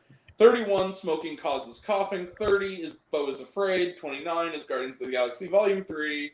28 is Spider-Man Across the Spider-Verse. 27 is Peter Pan and Wendy. 26, Somebody I Used to Know. 25, Skinamarink, A Dink-a-Dink, Skinamarink-a-Doo. 24 is Infinity Pool. 23 is You're Fading Away. 23 is 24 is Infinity Pool. 23 is Air. 22 is Rye Lane. 21 is Blackberry. Yes, Movies and Train Studios. okay, objection, Your Honor. Why the hell is Peter Pan and Wendy above John Wick Chapter 4? It's my list. Deal with it.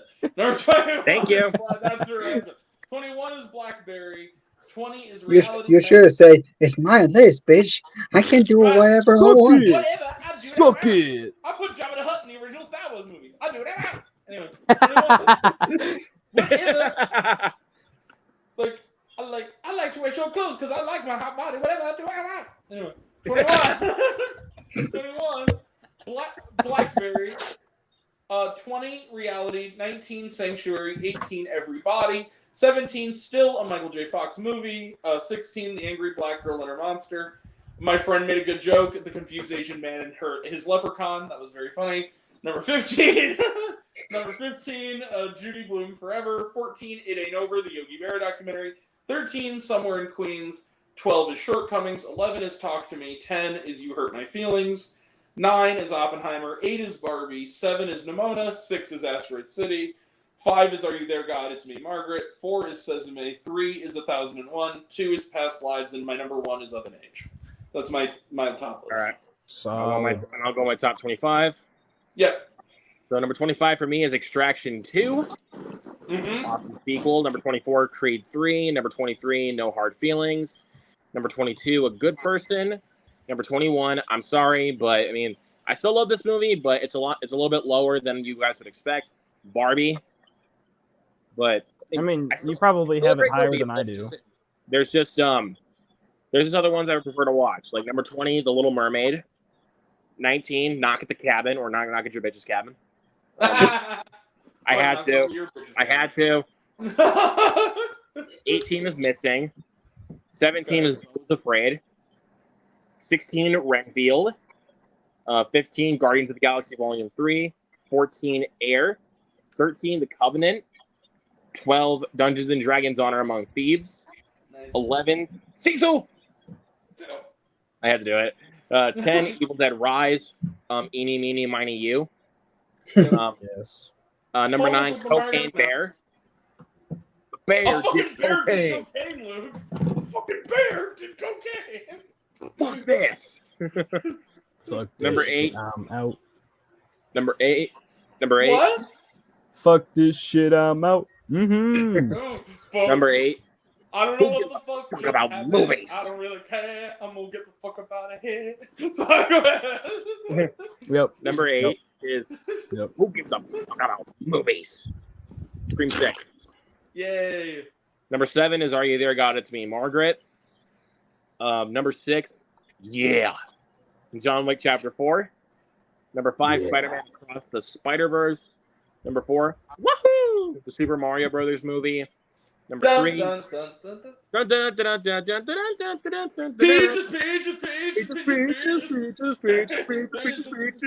That should play in the Oscars. Yes, please. Thank you. I'm just Ken and I'm I swear to God, if they don't have both of stuff. those songs, if they don't have both of those That's songs, gonna win best original song. You mark my words. I'm just Ken. Peaches, They will. peaches. It's gonna be a close second, but no. Fuck. It's gonna be I'm just Ken. All right. Hey, check. And me out, I'll just Ken. tell you this really quick before I give off my top 3. These 3 are honestly the most interchangeable ones. Like, honestly, if these came out within different years, they would all be number 1. Mine top 10 are like that, really. What? Actually, I actually would say my top 8 are like that, but honestly, the top 3 are like the ones that really hit for me. So number 3 for me is Teenage Mutant Ninja Turtles: Mutant Mayhem. Wow. Yeah, That's freaking high. great movie, man. It was awesome. And number 2, Mission Impossible: Dead Reckoning Part 1. And of course, my number 1, if you guys didn't already see it coming, Oppenheimer. Oh wow. Nice. I wanted to point this out to all of you. Once Sisu comes out, buy it. It is good. I received. It is out. I received a I notification. said when it comes on Blu-ray or something. It is on Blu-ray. Yeah. I know. You Suzume. bought it? Oh, Suzume. I think he's talking about Suzume, weren't you? I'm talking about Suzume. Oh yeah, I thought you were saying Sisu. Sisu. Hey, I was guys, like, dude, Sisu already came out, man. Yeah, and you own it, bud. I just I own received it the too. funny. I just received the funniest notification on one of my videos just now. Oh, Nerdy boy. Film Girl, friend of the channel, Nerdy Film Girl. All of our channels. Commented on my review for Shortcomings. All caps with multiple exclamation points. Mutant Mayhem was amazing. All caps, because I said that when I said Ninja Turtles would be my film of the week, I spoke too soon. Yeah. Tracy, you are, you're awesome. Dude, she's the best, man. She really is. All right, But, my turn. My turn. But I did text. But really quick though, I want to say sorry, Movie Trains. But I actually texted. I texted Tracy as soon as I got home from seeing Mutant Mayhem a second time, and I told her that second time made it my favorite animated film of the year. But again, my top 8 is like really interchangeable. But morally speaking, the top 3, the top 3 are like the ones that really hit me. But more still coming. Hey guys, I hate to be that guy. I think I'm gonna have to head out a little bit early. Shit. Well, if you really want to stay, I will. I'm kidding. Little brother. Movies and Trains. No, to answer your question, Peter Pan and Wendy is a goddamn masterpiece, and I'm not going to be don't at me about it. I get you. I get you. That movie. I get you, but to me, it's not. The only reason it has an audience score of 11 is because freaking bigoted man babies rated freaking Rotten Tomatoes audience score. Wait, what does it have? What does it have on that? It has like a I think like a 64 critic, but like an 11 audience. And it's like, wow. Oh shit! Hang on. Now, look at this shit. Don't mean jack shit, quite frankly.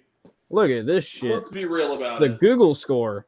Holy fucking shit! 1.9. What's the Google score? Hang on, Jared, pull this up.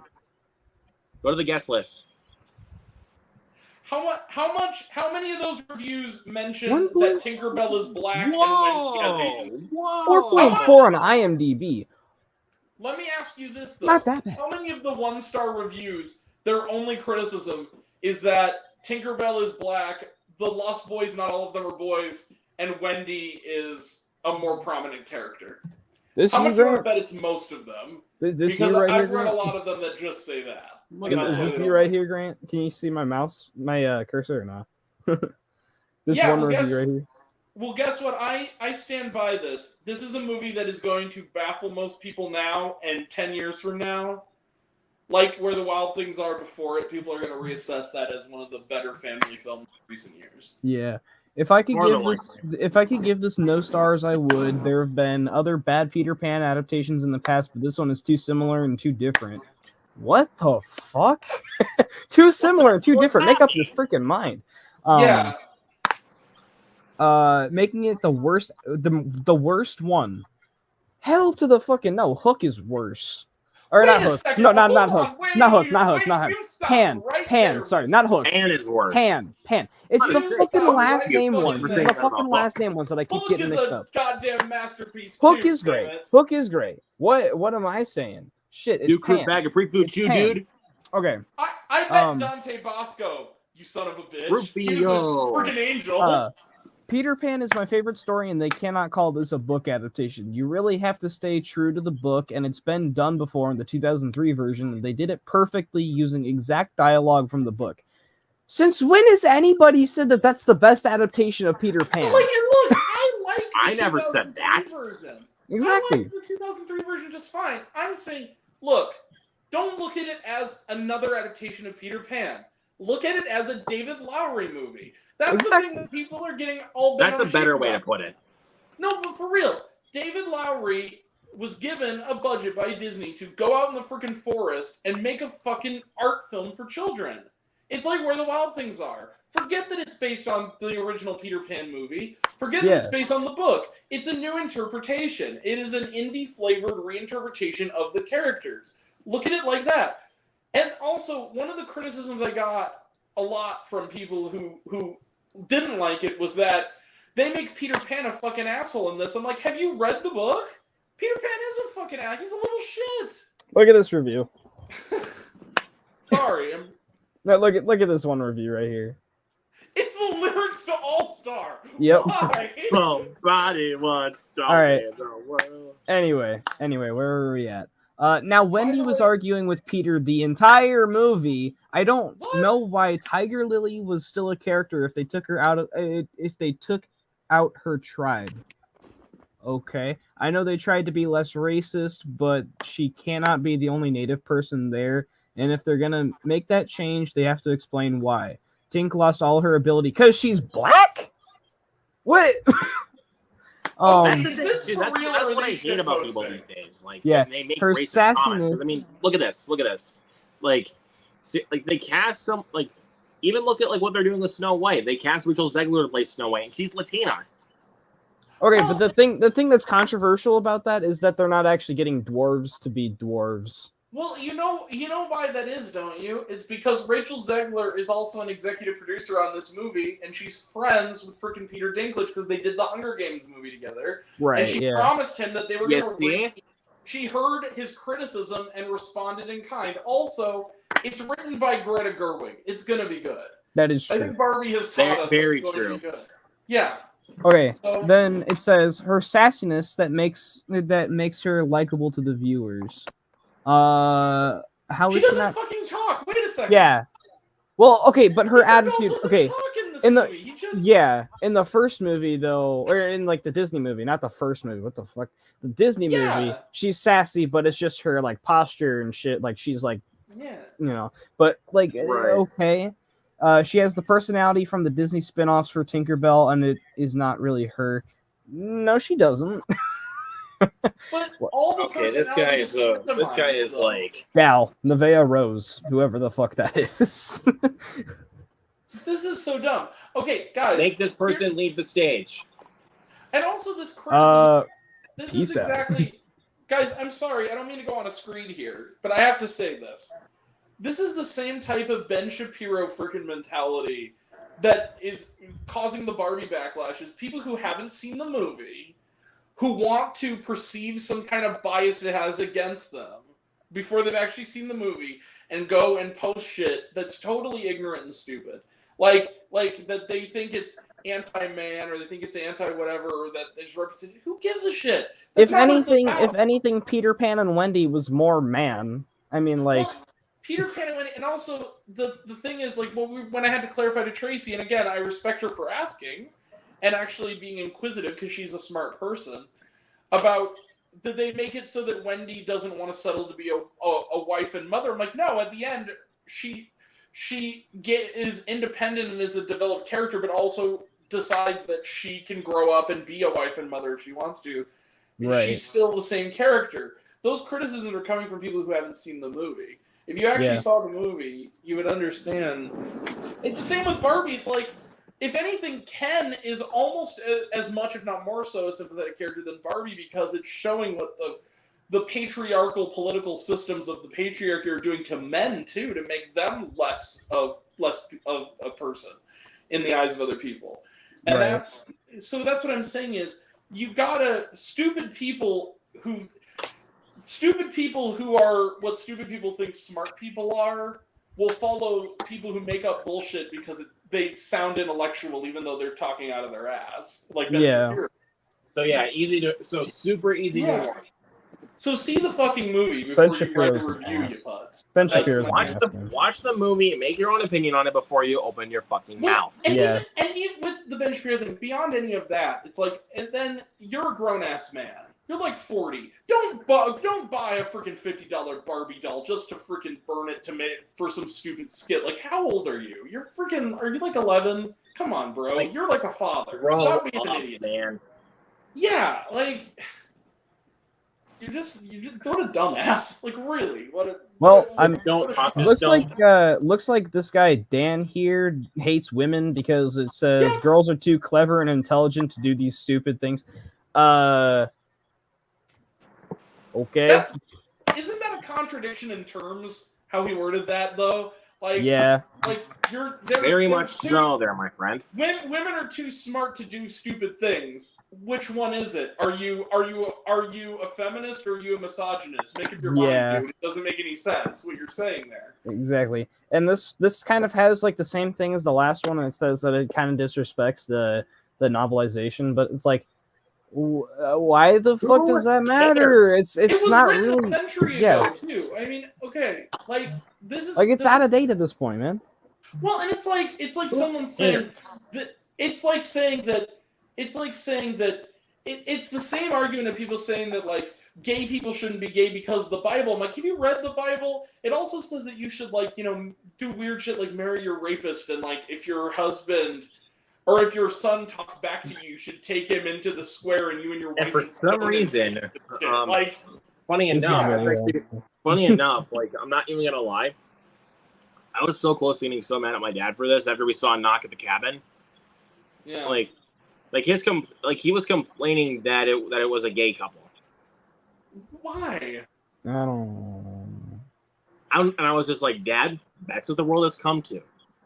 Well, the world has come to, but the other thing though is that's the thing is that gay people. And plus, that's not even a bad thing. No, it's not. And gay people also have always existed. It's just that they couldn't be their true selves because, sadly, not even that long ago, you could be chemically castrated, tortured, or even killed and imprisoned for being a homosexual. So yeah, of course you're going that. Why do you think so many people in straight marriages eventually, years later, come out as gay? I mean, Mr. Poncho. I mean, look at I Love You, Philip Morris. Like Jim Carrey's character in that movie was straight for a long time, but then he reveals to Leslie Mann, his wife in the film, that he's gay. Freaking Liza Minnelli's husband was married to her for years, and then he came out as gay. I mean, like, that's the thing. Like, that's such a and Liza Minnelli, being the cool lady that she is, was like, hey, look, I still love you. We can still be collaborators. Like, whatever. Yeah. Like, And also, I marked this this review as very helpful. I mean, because sarcastically, I'm guessing it's very helpful. Yeah, it's very helpful. I mean, come on. So and I'm this unhelpful. Jesus Christ! 332 people said that they found this helpful. Yeah. Okay. Okay, Google. Okay. Yeah. Sure, Jan. Anyway, it just shows you how people are stupid. So Yep. before I go, I want to leave you with this funny thing too. Since I got serious there for a minute, sorry about that. I just had to say it. I've been building that up for a while. Here's the thing. My friend Ben, inexplicably one morning, I got a text from him, and it was just a freaking word-for-word transcript of the fucking like Nicole Kidman AMC thing. And I said, "Are you just shitposting? Why are you texting me this?" He goes, "I just wanted you to remember our national anthem," and I laughed so hard. I almost beat myself. It was literally, and it was even formatted like a script. Like it was like, "We come to this place for magic. We go to AMC theaters to laugh, to cry, to cat." And it says, and he even added things like Australian accent gets thicker. I'm like, oh my god, I love you, that is amazing. Australian accent gets thicker. Wow. We make movies, and he spelled also when it got to we make movies better. It was we make movies betta, BETTA. Betta, or basically how Mike Myers says it on Coffee Talk and Saturday Night Live. It's like butter. Shampoo is better. You want I butter? make the hair. We make movies butter. I clean the hair. Movies range. What was your top 10? What? We forgot movies and trains. Oh yeah. Hey guys, I gotta head out, guys. I'm sorry. See you, Grant. All right. Where can we find you? Thanks for having me, Jared. Where can we find you before you go? Oh yeah, Raise on Pop with Grant, as well as my second channel, More Pop with Grant. And coming up, stay tuned on Wednesday. We will have an early review, a 2.5 weeks early review of Gran Turismo. I'm going to an early screening on a Wednesday. So, yeah. Very nice. And Last Voyage of the Demeter, which I cannot wait for. I hope it's really good. Yeah. So, yeah, check us out. Check me out. Check it and out. also Letterbox, music board, all that happy stuff. And thanks, everybody. Bye. See you later, buddy. Peace out. See you later, alligators. After a while, crocodile. Shampoo is better. I clean the hair. No, conditioner is better. I make the hair soft and smooth. That just reminded me. Better. We make the movies better. I don't even know why I thought of that. I was trying to make a mimic of the coffee talk from Saturday Night Live. We make movies butter. Better. No, it's like butter. Butter. Butter. You're saying butter, but in an accent, like butter. Yeah. All right, you can go for your top 10. I'm gonna just do my top 25 because we all kind of did that besides Jared.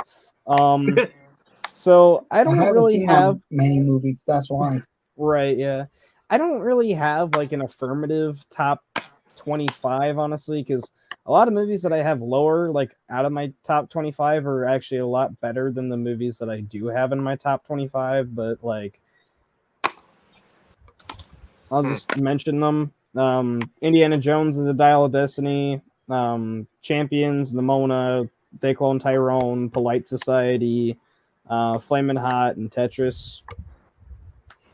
Yeah, Flamin' Hot was good, dude. Yeah, Flamin' Hot's it's a banger. I like it. And then 25 we got Missing, and then 24 is Fast X. I want to watch it again because it's just goofy ass fun. But like, I mean, it's out next week it's out on Tuesday on physical. So that is true. I think I still might be picking it up, but I don't know. Like, I do want to grab it though because I need to complete the Fast and Furious collection. I think I have all of them currently besides 4. But so you do own 9? Yeah, I showed it to you. Like, I was in one of my videos. I don't remember. Too. I'm sorry, I don't remember. It was in like the Blu-ray hunting video too. Okay, I'm sorry, I didn't know, man. Yeah. And brain fart. Huh? Yeah, it's a brain fart. Brain fart. You can't remember anything. Fart joke. Insert fart joke. Okay, I'm not gonna lie. That's actually how you should do fart jokes. Like that. Yeah. Yep. That's actually funny. Okay.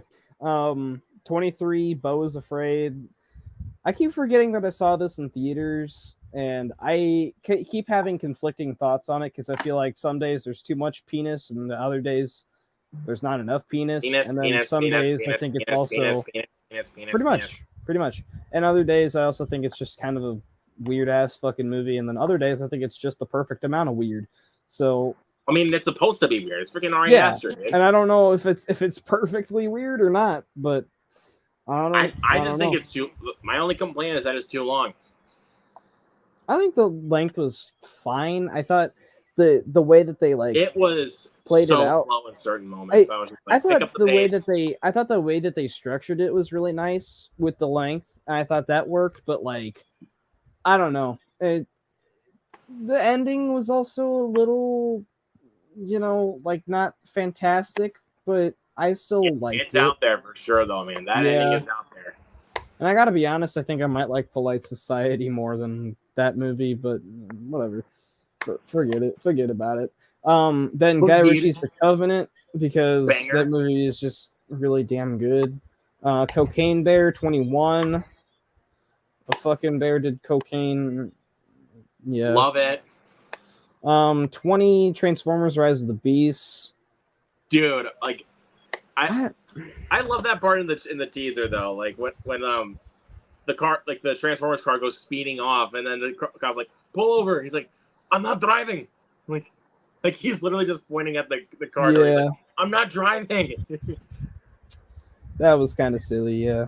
I mean, dude, that's comedy though. Like that's actually kind of funny. Thinking about it more, it's kind of like Fast X. It's just kind of like goofy, silly fun that I enjoyed a lot. I would rather watch that over Fast X, though, I'll be honest. Yeah, honestly, I would too, because I'm way more of a Transformers guy than a Fast and Furious person. But like, well, I'm not like a huge fan of either franchise. I'm just saying I have more fun watching Rise of the Beasts. The thing is though, I like used to watch a bunch of the Transformers shows and played with the toys back in the day, so it's like that's my thing.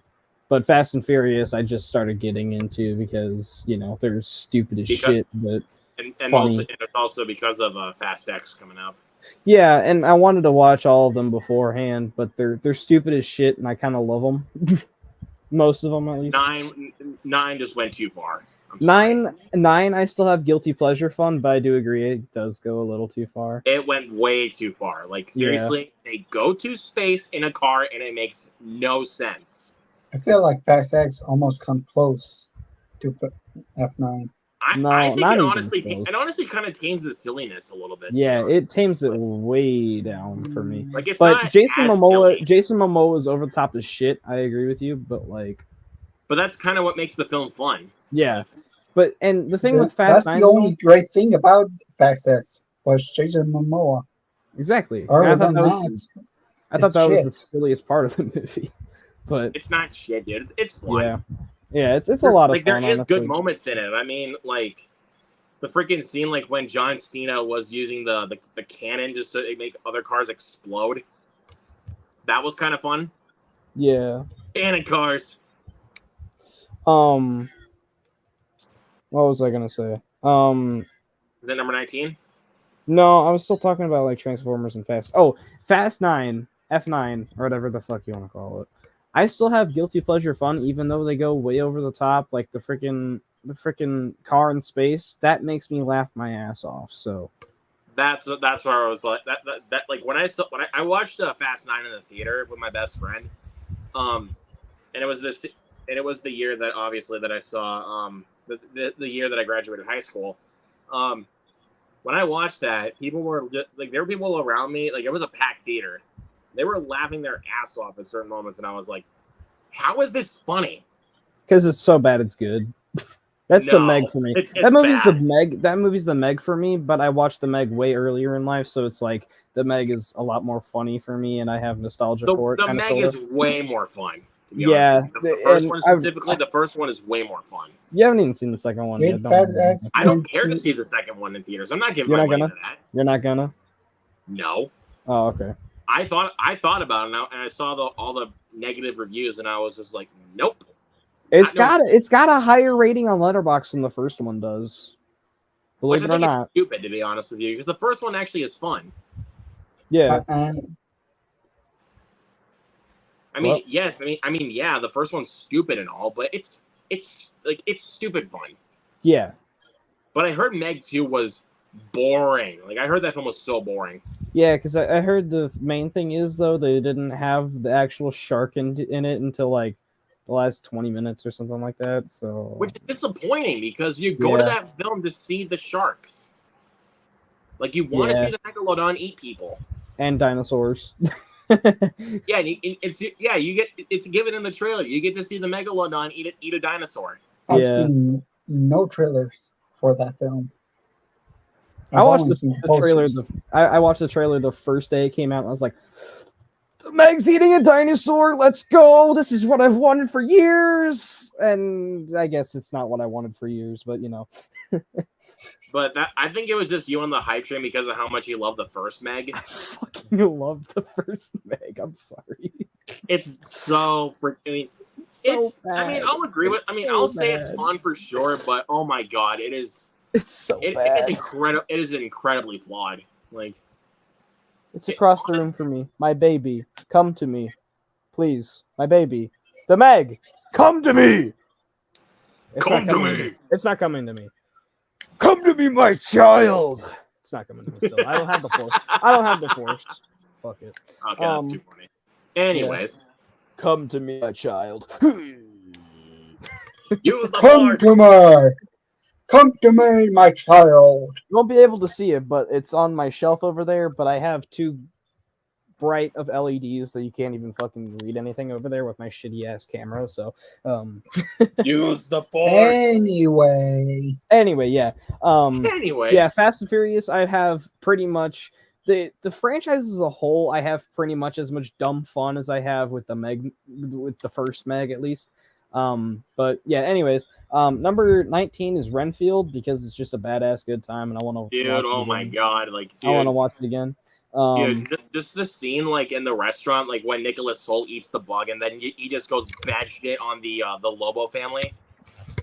Yeah, like, dude, that scene is just awesome. Like, and I know you. And, really quick, I want to mention this, because you and I were having this conversation the other night about the CGI in the movie. Yeah, the CGI isn't that bad, but I want to get through this. I want to get through this. Yes, I know it's relatively CGI fast. blood, but Yeah, it's fine. I mean,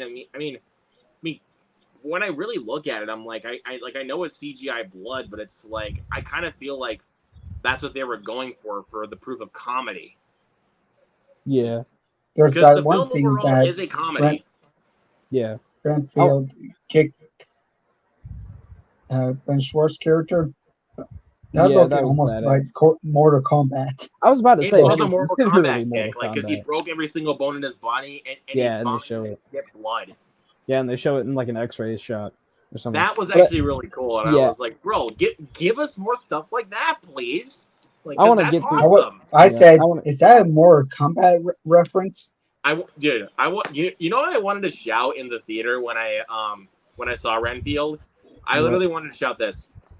Fatality! Like, I literally wanted to shout fatality. Because that was a Mortal Kombat move. Nice.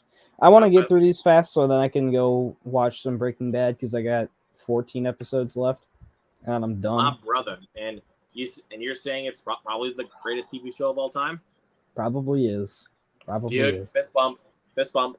Fucking season 4, dude. Fucking season 4. I love you, dude. Oh my god, season 4 is so good. Okay, I'm sorry. Yes. I know there might be actually like better episodes in terms of quality, but the writing and dialogue in the second to last episode is legitimately some of the best dialogue I've ever seen in any piece of media. So it took my number 1 spot for the best episode of that season. What about So good. Crawl Space? Like, Crawl Space, I think it picked up toward the end, but it had some really good dialogue. I just thought it was a little bit boring. Ending with Walt under in the crawl space, like, bro, laughing like the Joker, man. Yeah, that's creepy. And Skylar's like, make sure Hank's safe. Like that shit had me dying, but I was like, you know what? oh For the my hell God. of it, just because I have it like literally sitting right in front of me. Dun dun dun dun. Okay, I'm not gonna lie. I own the first season of Breaking Bad, right? I'm not gonna lie. I might just buy season 4 and not buy any of the rest of the seasons. Maybe season 5, but I might just buy season 4 just so I can rewatch it anytime that I want to because it was that damn. Well, I good. mean, if I have like the first season, I have to have the rest. Like, right, but like what I'm because saying is I think season 4 blows any of the rest of the seasons out of the water. I told you, dude. I told you the season was awesome. At least the first 3. Season 5, I've only seen the first 2 episodes, right? But don't worry, man. Like when you get to the second half of season 5, it gets better. Even better, but it's already. No, I It's mean already. like just in that season. It gets like, even better. Like specifically, because nothing's gonna top season 4. I know. Season 5 though, the first 2 episodes, they are the shit. Just wait till you get to the last 3 episodes. Like, yeah, that's Fritzky told me. Fritzky said I need to watch the first 3 episodes in the same night. So, anyway, number 18, the Mario movie. We did a watch along for it, and it was a blast. Woo-hoo! It's awesome. And And dude, I saw your comment after I posted my review on Letterboxd, and I was like, I think I might agree with you. I think that's the best watch along we've done. Yeah, that was we got a a big fun panel time. together, and we had just a fun time watching the movie and quoting it, like, and even just pointing out a lot of the references. That's what makes watching that movie more fun. Is pointing out every single reference to any Mario game. Right, and okay, I have to ask, what won the poll? It was Drive. God. And I think it's and we're gonna be doing that on Tuesday. We're gonna Drive. God damn it! I'm busy Tuesday, so. But hey, double shit. What? Double shit. It's not the movie I wanted, and it's not. It was Fritzky's pick though, because I mean, I know. Don't you like Drive? Yeah, I love Drive, but I wanted to watch Fear and Loathing on stream a lot more than Drive. Hey, I promise you this though. That'll be on the next. I promise you that'll be on the next poll. Right, but the thing is, I'm busy. Again, if that one Tuesday doesn't win, too. it'll be on the one afterwards. And I say double shit. I say double shit because I'm busy Tuesday as well. So. Damn it. So yeah, but I'm trying to get I'm trying to get some people to join. I tried to get AJ to join, but apparently we had a lot of scheduling conflicts. Get Tyler. No. Why? Honestly, really looking at this, he's not gonna like Drive. Why? I'm really being real, man. He's really not gonna like this movie. Because he thinks it's gonna be a Fast and Furious movie. It's not, dude. This movie is not what it's advertised. I was about to say that's what the marketing. It is not it is not an action movie like it's advertised. It is right. When you see that cover, it says Fast and Furious. Oh, it does. It kind of does though when you really look at it. Like it kind of does. That's why I'm saying the cover. Oh yeah, it screams Fast and Furious. Yeah, it screams Fast and Furious, but it ain't. When you watch the movie, it is a lot totally more different than you think. It ain't Fast and Furious. But I was gonna say though, really quick before we moved on, I need to speed round though. I need to speed run all this shit though. So okay, yeah, I'll go over that when you're done. No, just make it quick. Just make it quick. No, just go ahead. No. Go ahead. You. No, you. You. No, you. You. No, you. Rock, paper, scissors. 1, 2, 3, shoot. Go again. Did we both get scissors or? Yeah, what? we did. Only you got scissors. All right. All right. Wait. Actually, let's do this one. Let's do this way. So basically, put your hand behind your back, and then when I say 3, 2, 1, that's when you show. So wait, ready? I'm sitting in a chair, so I can't really put my hand behind my back. All right, ready? 3, 2, 1, shoot! I win. You go. What the fuck would you do? I got paper. No, you go because you won. You won, so you go. Okay, fine. But I was gonna say though, after we do Drive, I will tell you that the one that was on the competing board last time, like what I'm meaning is like the one that was in the face-off. Mm-hmm. We'll go back up, which is Fear and Loathing in Las Vegas. But I am gonna try to enter in some new ones for that. Like I'm gonna enter in Rango for sure. I'm gonna enter in Nacho Libre. Ferris Bueller. Please do Ferris Bueller. Maybe on the one after that.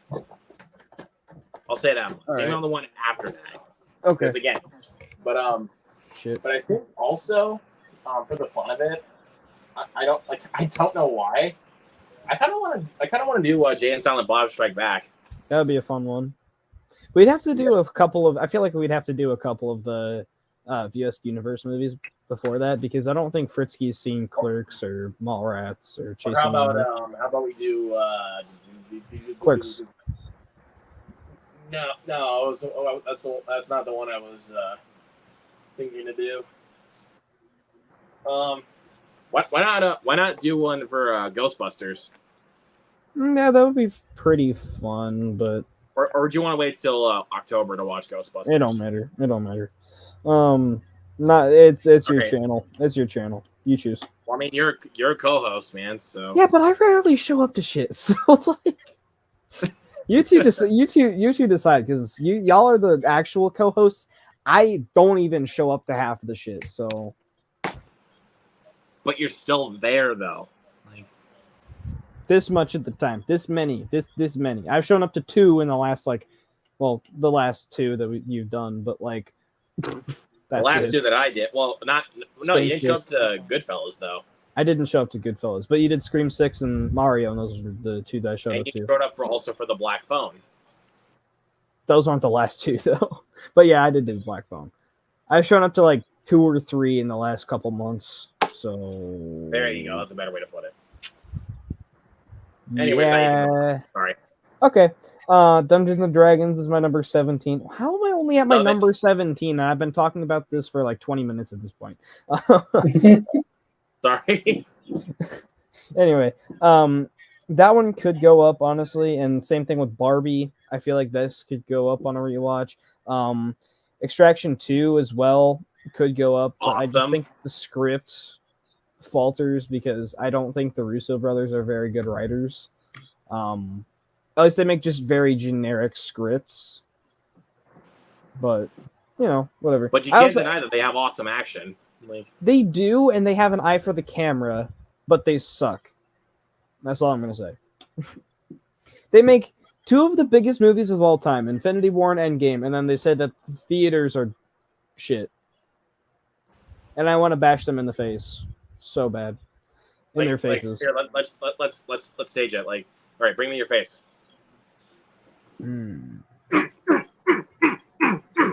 That is me. All right, it would be me and Jared are Joe and Anthony Russo, and you're me. You're me. Okay, let me bring my face then.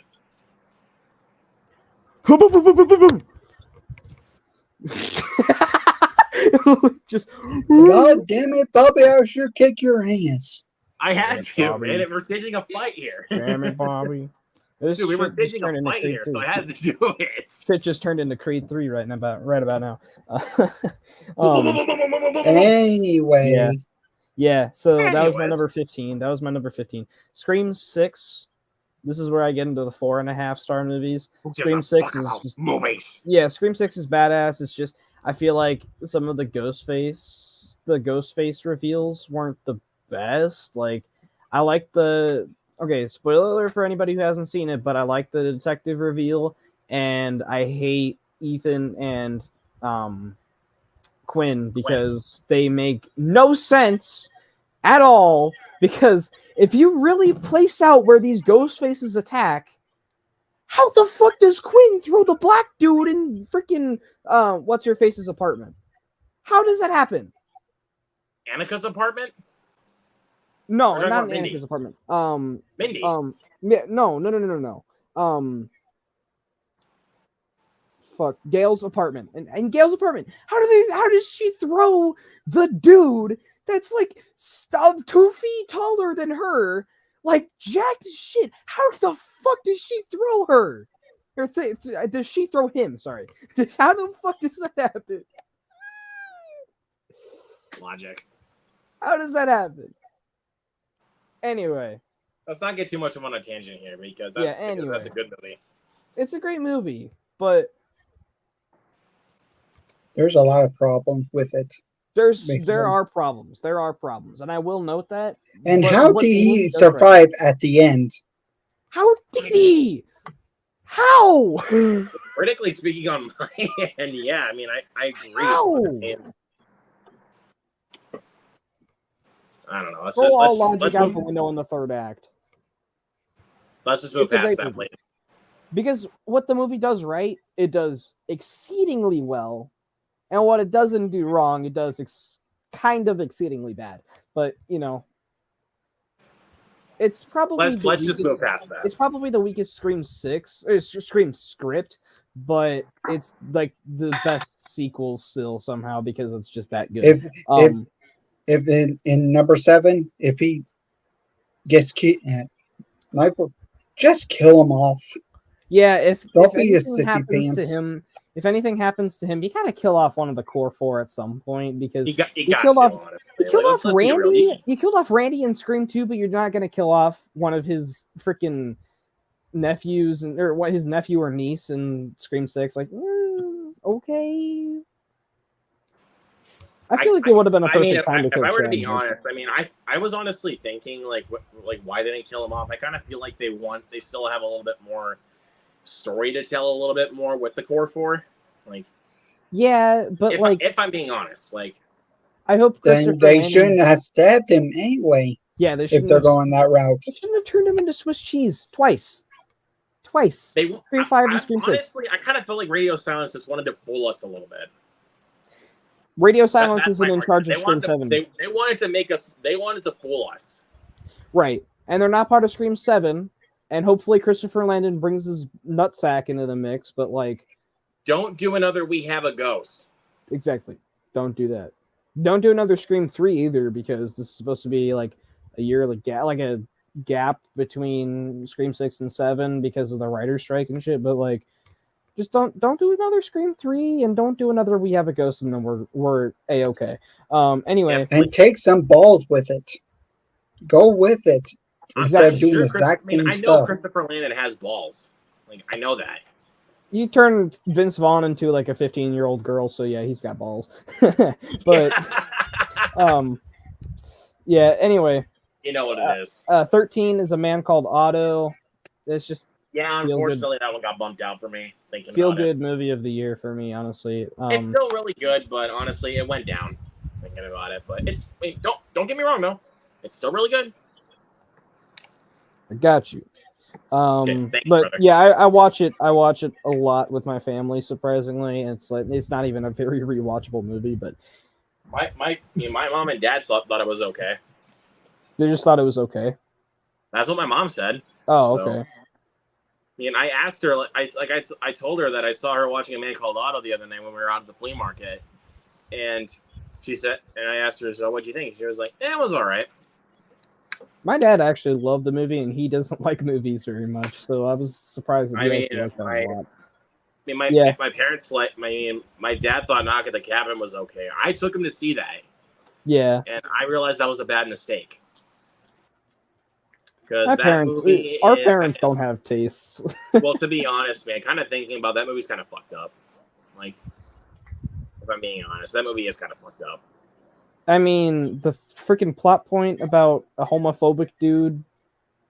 Or about Rupert Grint. Like, Rupert Grint being a homophobic. Like, that shit's fucked up. But I was gonna say though, like, that's kind of why I'm not gonna take, like, for any future Shyamalan film, I'm not gonna take him to that because I already know that he's gonna be like that. Like, that was fucked up. Like, he's just gonna be like that. And I was originally supposed to go take him to see Dial of Destiny, and I offered to take him like for his birthday, but it never happened. Yeah. And I mean, he was probably going to take. I offered to take him to go see The Flash. The thing is, though, Luke, you don't drive, right? That's what. Well, I'm saying it in a way like because I'm seeing it with him, like, because I'm the movie guy. Oh, right, but you say take him, but I'm not saying it in a way like I drive. Yeah, but you said you're gonna take him. I think that's kind of funny. But anyway, don't take that out of context. Yeah, it wasn't really though, but okay. I'm just saying, just because if you take that out of context, that's gonna piss me off. It's not taking it out of context, dude. I'm just saying. Just pass it. Yeah. Number 12, Creed 3, because I know it's got its issues. But Jonathan Majors is squeaky clean as of right now, so we're good. We're good for a little while, I think. Anyway, 11, The Flash. Is dog shit CGI aside. The movie's really good, honestly. Biggest problem mostly goes to Michael Keaton. Yeah, the Batwing in the on the moon, or not on the moon, but in the moon. Like, it gives me chills. Yeah, but a lot of people complain but a lot of people complain about like there being 2 Ezra Millers, and it's like, dude, he went back in time. There obviously is going to be 2 of them. I didn't hear anybody say that per se. I just heard people say CGI is shit. No, but what I'm meaning, like there was somebody on Letterboxd that absolutely despises the Flash. Which, by the way, screw you. It's not bad. Hey, you didn't like it at first. No, I liked it, but I just didn't love it. Though that's the thing. Yeah. But Whatever. Like he has that like right at the bottom, like way down, like his worst film of the year. And I'm like, okay, it's not that bad. Like he has that and Mario. Like I'm not kidding you, that and Mario as his top 2 worst of the year and half stars. Yeah, and the fact that it's got a 2.8 is baffling. Like, yeah, it's kind of baffling to be honest with you. But I was gonna say though, like, it's like because that's the thing with because my best friend, like we were driving home. We were kind of talking about a little bit with the Flash, and he said that's kind of what they've been doing, especially like with the comics. So it's like, you can't really complain about that, and especially since because he went back in time, there obviously is going to be there's going to be 2 of Barry. Like, well, not obviously, because in a lot of time travel things, when you go back in time, you replace your past self or your future self, depending on which is which. But I'm saying like within this is going off the logic of kind of. I'm saying within like the Flashpoint kind of thing. Like there's, but that wasn't in the Flashpoint paradox. Era and Flashpoint Paradox, the movie though, didn't have 2 Flashes. It just had Reverse Flash, but he was all over the timeline. He was in multiple timelines. That's the thing. So yeah, but with this one, like, so it was like because I did not watch a single trailer for the Flash before I walked in. Damn. Like, yeah, that kind of tells you that did tell you that I wasn't really that excited for the Flash. I'm surprised you didn't though, because they played the trailers a lot in the theater for me. But like you said, they didn't get the DC trailers or whatever, like you said. Well, actually, with Ninja Turtles, I got the Blue Beetle trailers. So right, yeah. For once, I finally got a DC trailer. Surprise, surprise. Yeah, but yeah, I think it's just still baffling that like they had 2 years after test screenings or not 2 years, like they had a year after test screenings after people said the CGI looked like crap, and they didn't fix the CGI, which they should have. I mean, and the movie's budget was $200 million, but it still would have bombed like crap anyway. So I guess they just didn't. I guess, but still, I mean, honestly, really thinking about it, it really should not have bombed. No, not at all. Like that is the most undeserved bomb of all time, I think. Like, you know, like I would say Morbius. Of the year. I wouldn't say all. No, of all time. Of all time. Because what else do you have? Like freaking Battleship. What was Battleship, like that movie's budget was like $150 million. Yeah. What else was there? It was the Lone Ranger. The Lone Ranger, yeah. And honestly, I just rewatched it like recently. It really is not bad. Like, John Carter, like those John are Carter just was okay. a humongous flop. Like those are just like okay movies at best. From back to back, from like within 1 year, both John Carter and the Lone Ranger were the biggest bombs of the last decade. Yeah, but like even looking at those though, like those are just okay movies at best. And well, I mean, the Flash, Lone Ranger's fine. I mean, it's still fun. I mean, that's kind of what I feel like a lot of westerns are missing nowadays, the fun factor. Yeah, but and like I said though, The Flash is a legitimately good movie, and the rest of these flops are either okay to bad. I mean, like you had Solo, a Star Wars story, but arguably The Flash is a lot better than Solo. I mean, Solo was still fun, but they kind of didn't really have much to go for, and didn't deserve the flop, especially because they had a pretty decent sized budget for it. They swapped out directors mid production, because which they were going to make expanded it a style of Star Wars movie, but that obviously would not have worked. Like, I think it would have been fine, honestly, because Han Solo and Chewbacca are goofy characters. So I wouldn't say that goofy though. No, not Ace Ventura goofy. I think if they had the writing of Ace Ventura, it would have been fine. But if they had Alden Ehrenreich being Jim Carrey 2.0, then that wouldn't have worked at all. That would have been too much. I mean, that would have been way too much. Because I mean, if I'm gonna be honest though, I mean, even though I love Ben Schwartz and Renfield, he kind of does try to go a little bit too like Nicolas Cage. Yeah, honestly, I mean, Ben Schwartz, I think I've said it before, in like a lot of these interviews that I've seen of him, he's kind of an asshole. Like, really? Very, very cocky and like very ignorant. And it's like, this ain't Sonic the Hedgehog. I don't know who the hell this is, but really, sure as hell ain't Sonic. Yeah, he is super cocky and like, you know. Well, I anyway, mean, even Sonic as a character is cocky. Yeah, but like, and I mean, he kind of fits that, but it's not like he has that side of like how Sonic has the side of being like an endearing, cheeky asshole. He's just a cheeky asshole. I mean, that's not going to change my thoughts on that's not going to change my thoughts on him as an actor though, because I love Ben Schwartz. Yeah, I think he's a good actor. He's just a really arrogant asshole. Not just very arrogant. I mean, obviously, he's not as bad as some other actors. Like, freaking Steven Seagal. He's no Steven Seagal, but he's arrogant as shit. I mean, obviously, he's no Ezra Miller. Like, okay, but Ezra Miller's an ass. He ain't cocky or arrogant. He's just an ass. What about Armie Hammer? Like, I know nothing about Armie Hammer.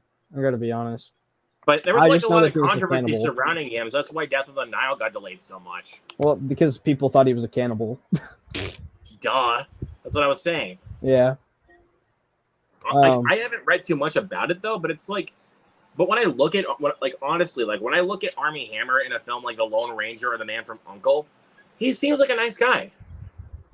Yeah, I mean, same thing with Ben Schwartz, but like, I don't know. Well, that's just only in the Sonic movies though, because in Renfield he plays as a freaking drug lord. Yeah, he is an asshole in that one. Anyway, moving on. Number 10, TMNT Mutant Mayhem, because Cowabunga! I was sitting at a 4 out of 5 though, because I am a diehard Ninja Turtles guy. I grew up on Ninja Turtles. My 7th birthday party was freaking Ninja Turtles themed. I had a freaking Ninja Turtles console shell for one of my old consoles. I don't even remember which one it was, but yeah, I love Ninja Turtles, if you didn't already know that. But this movie, I think, as a diehard Ninja Turtles fan, I think some of the stuff that they change up, like certain villains being cool with the Turtles and like how Splinter learned about martial arts, that was like, that was a little weird. But sitting on, I just think that this movie resonates with me even more than any of the other Ninja Turtles movies, because I am the age that the Turtles are in this movie. They act like me and my friends, and I love that. Even though I'm a 20-year-old man right now, I mean, I kind of felt like when I was watching the movie, I was like, yeah, these Turtles definitely kind of resemble me and my friends in high school. Right, yeah. But yeah, I like Mutant Mayhem a lot. The ending was really sweet. Freaking awesome, man. I mean, who was your favorite turtle in the movie, though? Just in the movie. I love Mikey, but they sidelined him hard. I gotta go with Donnie. Like, I gotta go either Donnie or Leo for sure. I love Donnie in that movie, especially with his references to Attack on Titan. Yeah, that was funny. That was funny. I feel like Raph, they nailed his character in. I think they actually nailed his character in the Michael Bay movies, because he's a cocky, arrogant dipshit, but feels bad for his brothers when they get kidnapped, and he has that side of like passion to him. But Raph isn't a cocky, arrogant asshole in Mutant Mayhem. I mean, they kind of have that, but he's not quite an arrogant asshole like he is in the other movies, which I feel like they nailed that. And Mikey, I feel like honestly, Mikey and Donatello had like swapped personalities. It was weird. But I still love Donnie. But I mean, like, I think it was a good change. Like, cause yeah, it was a I still fun love their change. character. Yeah, because Mikey was still goofy, but I feel like Donnie was way more goofy and immature than he normally is. Just that scene in the auto shop, man. The scene in the auto shop, like when they're actually starting to fight, like yeah, you got freaking Raph's sword just bouncing off, and then stabs Johnny in the leg. He's like, yeah. The animation on my leg. The animation on it, bro, it's just freaking priceless. The sigh, yeah. But freaking, it was just a blast of a movie. I also love John Cena and Seth Rogen as Bebop and Rocksteady. They were great, but they were also sidelined pretty hard. Not gonna lie. Even I mean, for a while though, I didn't even notice that was John Cena. Like to be honest with you, I didn't even notice that was John Cena. But Seth Rogen, it's like Seth Rogen's way more recognizable. Yeah, I just realized something. What? John Cena this year has 3 movies. Fast X, Mutant Mayhem. What else? And the one I talked about, Hidden Strike. Oh, Hidden Strike. Which one? Hidden Strike, the Netflix movie. Oh, yeah. With Jackie Chan.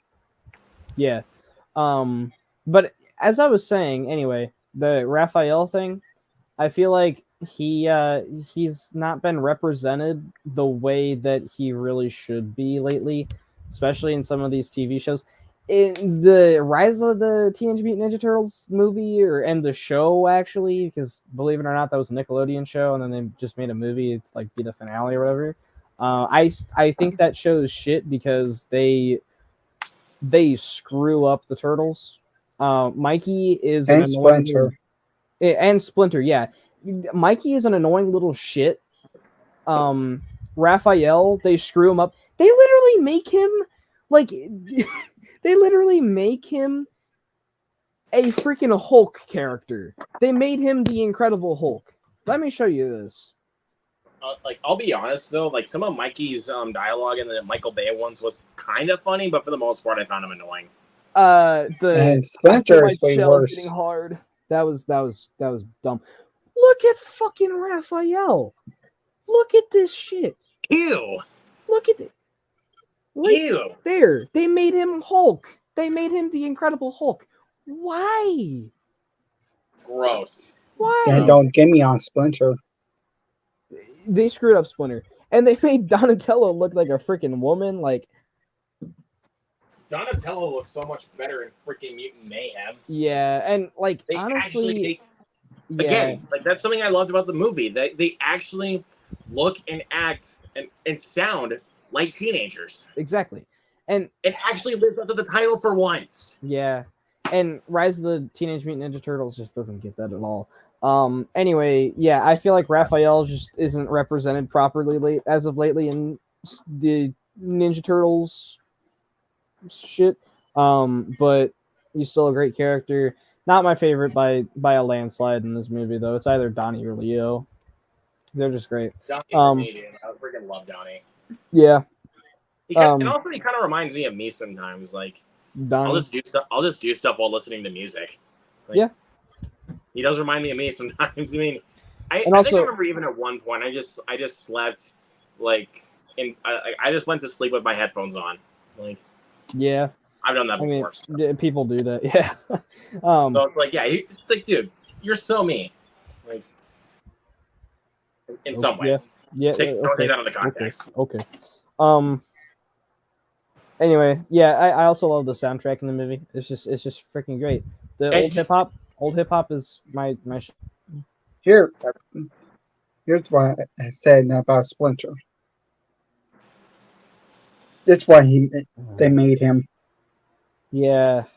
If only Grant was here. We would make him play that. They really fucked him up.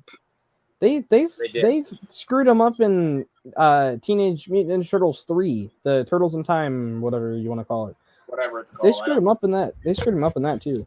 Jeez Louise. I was gonna say though, if only Grant was here, we would make him play make him play the sound like that he uses for the Angry Grant show.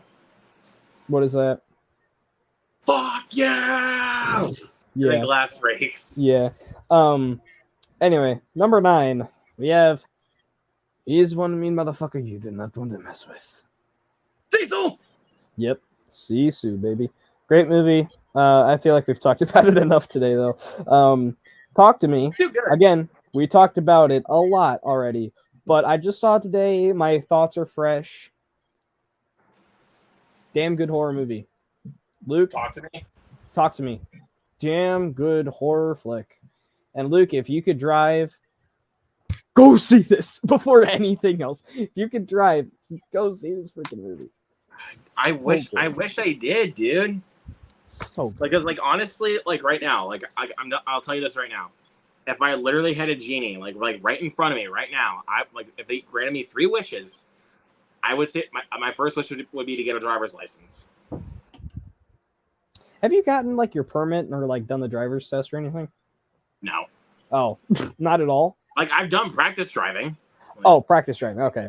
Like I've practiced like with my mom's trucks. I mean, I have experience driving, but I never driven all the way to town before yet. Right. Okay. But yeah, Talk to Me. I don't want to spoil anything, but it's. But dude, I'll just say this though. I know it's not gonna happen, but if for some odd reason my theater randomly decides to get Talk to Me, I'm like, I'm zooming to that bitch. Yeah. Doesn't matter if I have to take car, plane, train, or even tricycle. No, actually, I'm going to see. Again, just speaking on the genie thing, my second wish. I mean, actually, no. Scratch my first wish. Actually, if my theater actually got, scratch my first wish. My first wish actually would be basically to run fast like the Flash. Okay. So that way, I wouldn't even have to have a driver's license. I would just run. One thing.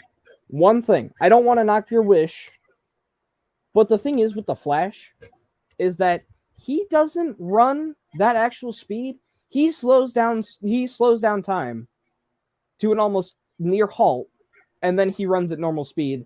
So that's why he, like, at the beginning of the Flash, he's like worrying about his hunger and whatever, because he's doing all of that running himself. He not actually is like running really fast to him. He slowed time down to a halt and then started running. That's the power. Well, I mean, I wouldn't obviously ask for that part of the power. Right, just run fast. Like, just to run fast. Like, I'm not actually wanting to be the Flash, because otherwise I'm going to slow down time. Yeah, like that would honestly suck. That would be like my least favorite superpower I'm just of all saying, time. I said super fast like the Flash. Right, but just but not the Flash. That's the Flash. I'm not actually wishing to be the Flash. Yeah. Because if I actually wish to be the Flash, that would be like a horrible wish. Yeah. So yeah, but like my wish would be just to run fast, like so that way I can just run to that theater. I wouldn't even have to have anything bad, like nothing, and I could just zoom through traffic. Yeah. Okay. Anyway, actually still talking about Talk to Me. Anyway, yeah.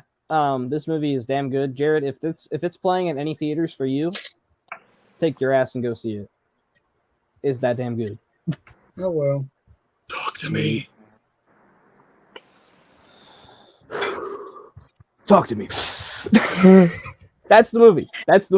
They shake this hand. They shake this hand. Talk to me. I let you in. They go freaking. I also never seen the trailer of.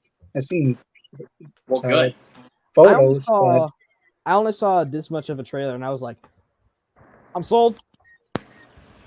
Like, I never watched the trailer, but I read the concept, and I was like, yep. I saw a tiny bit of the trailer. If I remember right, I saw the bit where this one chick was like describing like what the hand does to somebody, and I was like, are you describing the context to me in the trailer? Like, this sounds amazing. And it is. It is. Don't watch the trailer. Just go and just know the concept, and you're good. I don't know even the concept either. Well, good. Oh, yeah, good Even for you, better. man. Just going blind. But yeah, this is a damn good horror flick. Might end up being the best It's of the probably year gonna for have to me. be another Bo is Afraid for me, like where I gotta wait. Yeah. But it dude, when it goes down in price for $6, Serena, or if it actually goes up for pre-order already on Best Buy, I'm getting that shit. absolutely do it. I hope it gets a release on Blu-ray like soon because I think it's getting a 4K too. nice. But I mean, It's already been we've only announced. seen kind of Discfather on Instagram. He showed He's the not Walmart exclusive. like fully through, because I mean with Yeah. Air, like at first with Air, like it That wasn't wasn't- really yeah. confirmed. Like it but just like Right. a few days ago it was just confirmed. Right, and the thing with Discfather though is that he has inside information, so he gets the information and posts about it, but it's not always confirmed. He's not the actual confirmer. Only the studios can really confirm this. But Right. I'm hoping it gets a 4K because it would look I crisp saw it, in I saw 4K. it on DVD's release dates. So that website for information on new releases, I did see that it is getting a 4K. Nice. So I mean, I'm hoping it does, because I mean I'll pre-order. It would look amazing. And I'm just picturing 4K slipcover, and it's just the hand creeping out in the dark, like the poster on Letterboxd. I think it's a little bit different if I remember right, but I mean, If it is that though, it still has the hand on it though. It still has the hand on it. right. But if it is just that simple little poster of the left hand Like that's creeping just out in the dark. creepy. Like, I love the that poster kinda freaks poster me out. so much. I love that poster so much, honestly, dude. that poster kind of freaks me out. Like, It's an effective, simple, like it's a simple but effective poster. It's so good. yes. So Instead yes, of instead of just floating heads. Right, exactly. Instead of just floating heads and then a hand just in the middle of it, it's like, nah, This- just the like hand. the freaking Just Bye Bye the Man. hand. Like Yeah. Like with The this Bye Bye Man. past posters, it's just floating heads. I was see if I can do it. Bye Bye Man. The pee pee poo poo man. That's one of my friends. Okay, calls it. actually, what's I got next? something funny for you. If they made the Bye Bye Man, why can't they just make the Hi Hi Man?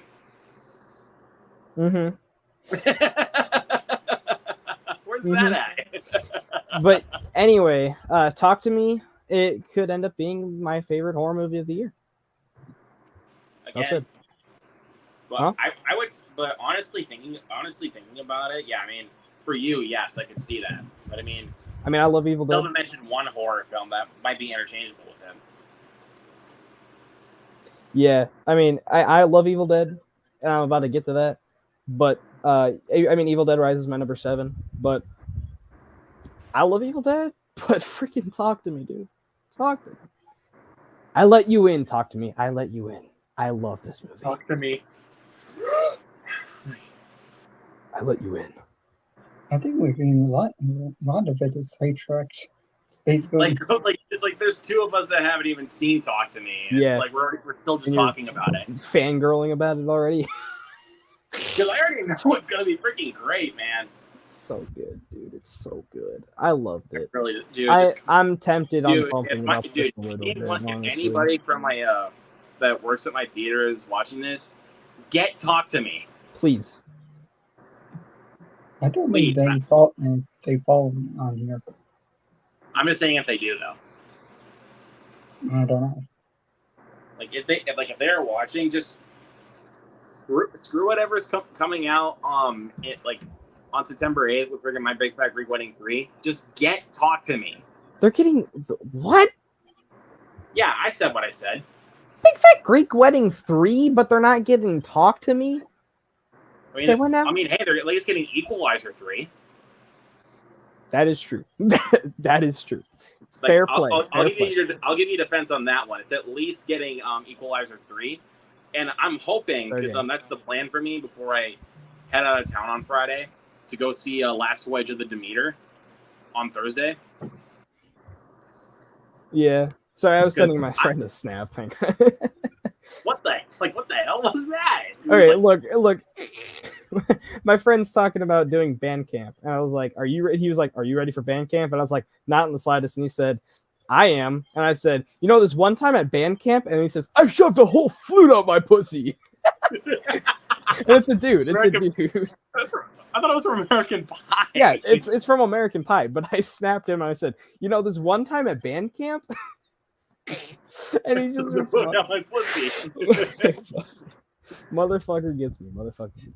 Anyway, yeah, that's supposed to be done, but we get mostly sidetracked. Yep. Like, I should have gone to, like, after Mutant Mayhem was over the second time, I should have gone up to one of my to the theater employees, and I am friends with one of them at least, because, I mean, we've known each other since school. Yeah. I did want to tell her and ask her and say, or I should say, any chance that the theater's getting talk to me? And if so, you want to go see it with me? Obviously, I wouldn't do that because she's not. I wouldn't say she's like really that much into horror films. Like, but I would be like, yo, if you guys really get a chance, if you guys really do think about it here really quick, you guys need to talk to me. Like, hey, any chance that your theater's getting talk to me? And if so, you want to go with me? I'll just say this. I'll just say this. Kick out Meg 2. Talk to me. I'll just say that. Kick out Meg 2. Talk to me. I can't wait to see the numbers for the Meg 2 because it's gonna flipping bomb, dude. Nobody's going to see that movie. I already know what's Nobody's going to see that movie. No one's seeing that movie, dude. And apparently they have four books to adapt like from the series of books into movies. That ain't gonna happen now. Nah, it's bombing, bro. Nobody knew this movie was coming out this weekend. Nobody did. Everybody knew that Mutant Mayhem was coming out, though. Like, everybody knew that. They did one trailer for the Meg 2, and that was in April. It was in April. 4 months before the movie even came out. But, like, and they didn't know they've been promoting but here's the thing, though. They were promoting the crap out of Mutant Mayhem, and then they had an early screening on, the few days before the movie was even released. Right. So, and the thing is with the Meg 2, they didn't do any press screenings. That's what else? Thing. They didn't even do press screenings. And, like, and I remember that Jacob told me this. He actually got to do a Regal mystery movie for Talk to Me. Ain't no way. Oh, the budget. That's the budget. Holy crap! I was gonna say that's a lot. No I mean, way. I think, that's the box office. Because I looked at the budget for Mutant Mayhem. It's $70 million. Yeah. And God, like, I really want that movie to make money. I hope it does. I saw the projection was like 35 million. Guys, like, yeah, it's not definitely going to make money. Here, I want to say this here really quick before you go on, man. Okay. Guys, if we do not get any more Ninja Turtles movies because nobody went and saw this one, I'm going to be really sad. Yeah. Honestly, if we don't get that sequel, and flipping Shredder, man, if we don't get a Shredder, curse all of you. Fuck you. That's why I have this green still. That's why I have this green still. It's because Ninja Turtles. But really quick for those movies and trains. Have you listened to Servicing My Slipknot yet? So it's from their first album. Like, you've been getting on a Slipknot kick recently. Yeah, from the first album, I probably heard it. I don't remember. Yeah, I want to quote that one quick lyric before we move on. If none of y'all seen Mutant Mayhem, fuck you all. I did fuck, that. Fuck, or cut me up and fuck me up, cut me up and fuck. What are we looking at? International box office. Wait. Enlarge your screen here really quick. I need to see this. 12 million. That's horrible. That's worse than the Flash. That's worse than the Flash. Wait, Jared, how's it doing worldwide? Worldwide. I thought I saw like 80 grand or something like that. 12,080,000. Oh, that's just worldwide. I thought it was like international instead. It was like 80 million or 80,000. I asked worldwide, like. Ouch. Yeah, actually, I don't know if it's come out overseas. Terrible. I don't know if it's come out in like Europe or anything, or like in the UK. I already know, like, just because of that, it's like, yeah, this movie is not going to make any money.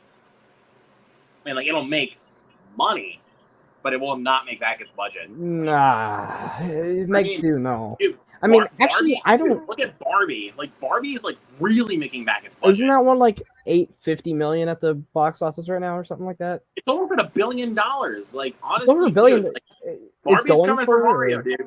Barbie is coming for Mario's crown. I'll tell you that. She's international. Probably coming for Chris Pratt's crown so far. Because international. honestly, really thinking about it though, if we really think about this mathematically, Chris Pratt still kind of owns the year with the bank. Yeah. Like, what were you saying, Jared? Because of Mario and Guardians, like, right? He is owning the bank. International. Some of them hasn't opened up yet. Right. Oh, like for Meg 2?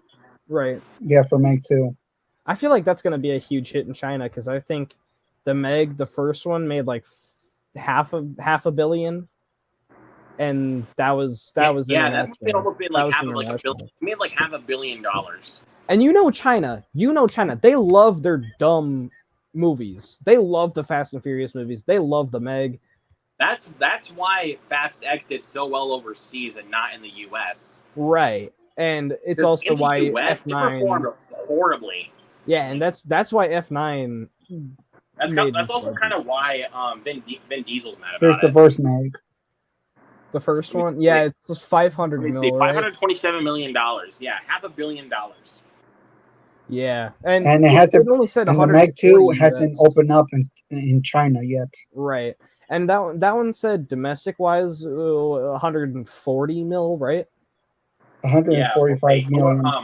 Yeah, that just really tells quick, you. I want to ask. That just tells you. Actually, no, never mind. I'll look it up. I was gonna look on Fast X here really quick, just for the fun of it. Should we finish up your list before I'll finish up my list because we've already talked about all of the other movies on here. But we're getting way too much sidetracked. Yeah.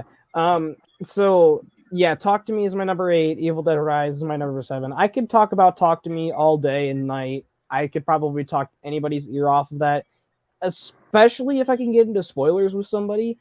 I wouldn't stop talking about that movie. Just no spoilers. Exactly. If somebody had seen it, then I would talk spoilers to them. But I would talk their ear off. I would talk to them day in, day out, the next day even. I would talk to them for like a week about this movie because I loved it. And then Evil Dead Rise, like I said. Number 6 is Air because we just signed Michael Jordan. Yes. The ending. Like, just by that moment, I was just like, ooh, yes. Yeah. The ending for me comes out of nowhere, but it's still a damn good movie. The ending is fantastic. Like, yeah, the ending's great, but it just kind of comes out of nowhere to me. It's like, but this guy never showed up, and it's like, okay. Anyway. Well, I mean, they were trying because they're retreading. I kind of had to do a lot to get Michael Jordan's approval to make this movie. Right. Yeah. So, it kind of makes sense why the actor that was playing Michael Jordan in the movie, like, you never saw him. Yeah. Right?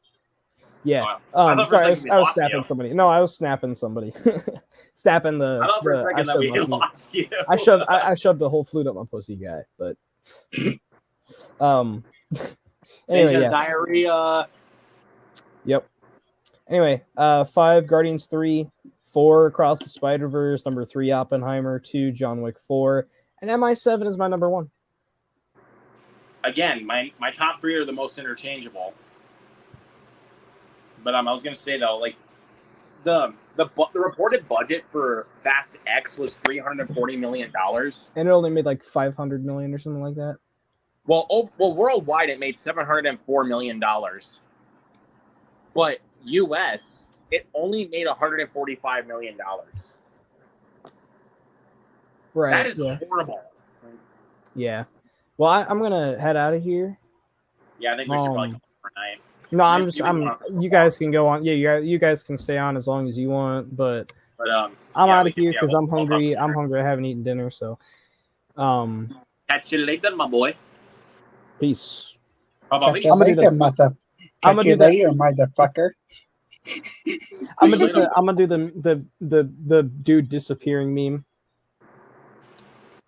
Oh, wait, or should I do? Wait, really? Oh, dang it! I was gonna do the famous Halloween quote. Trick or treat, motherfucker! On him. But did you want to go over the worst list quick? Yeah. Like you wanted to? Top 10. Yeah, that's what I was saying. You had a top 10, so go ahead. Yeah. Then number 10. Facts X. I already know it's going to become an honorable mention. Like once you see another really terrible movie. There's a lot of things I need yet to see. I know, but I'm just saying though, like, just wait till you freak. I mean, have you seen any of the Insidious movies? I've seen except for the newest one. All of them? You've seen all of them? I've seen all of them except for the newest one. Just wait till you see Insidious 5, man. Oh my god, that was trash. Like, dude, I'm telling you, man. I'm not gonna try to toot my own horn here, but I can probably guarantee you that's gonna make your list. Never know. We'll see. I'm guaranteeing it. So 9.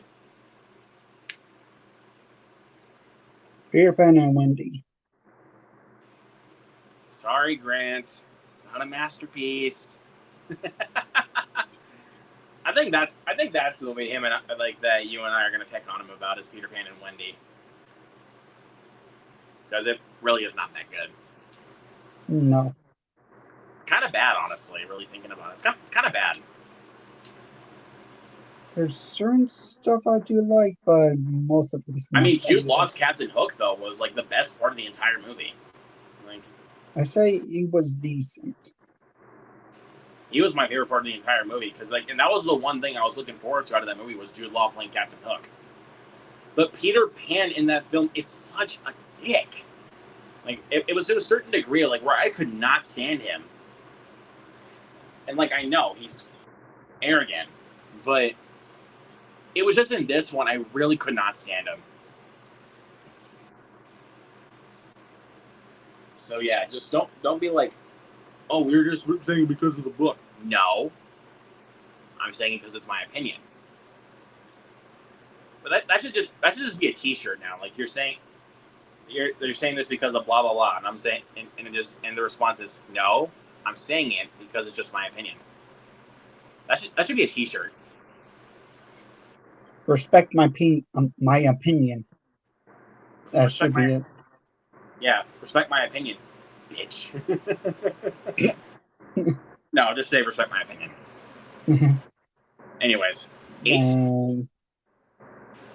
Legion of Superheroes, the DC. It was okay. I didn't hate it. I thought it was okay. 7. It's very forgettable.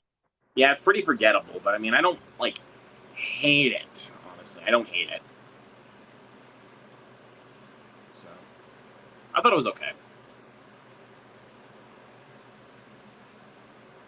Then this is a Tubi original. You've seen quite a bit of Tubi original films. A few of them. The only one I watched so far is Bed Rest with Melissa Barrera. Yeah.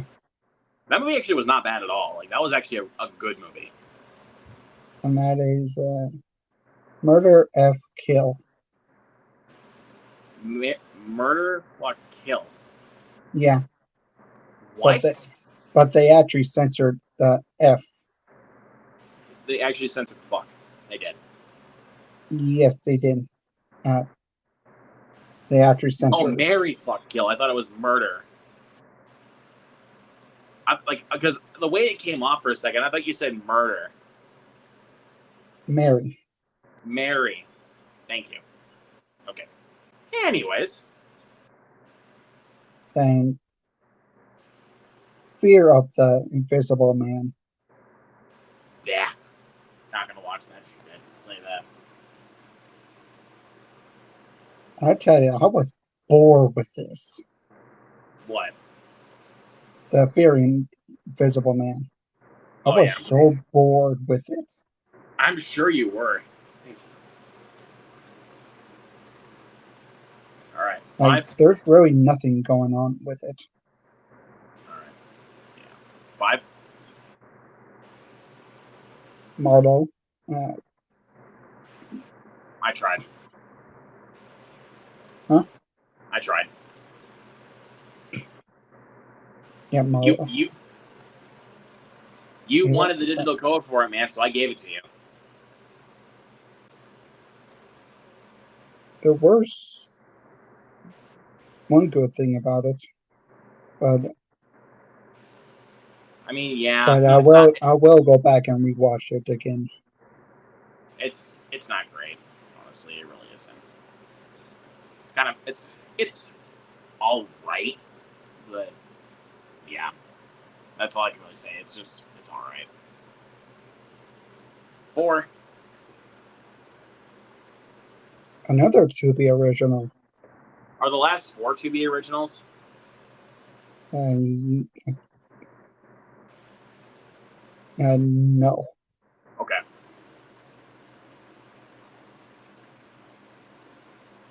So Lurking Fear is the Tubi original. Which one? Lurking Fear. Oh, that one. Okay. The only good thing about it is the gore. Oh, okay. And that's about it. Doki? Then another Tubi original. 3.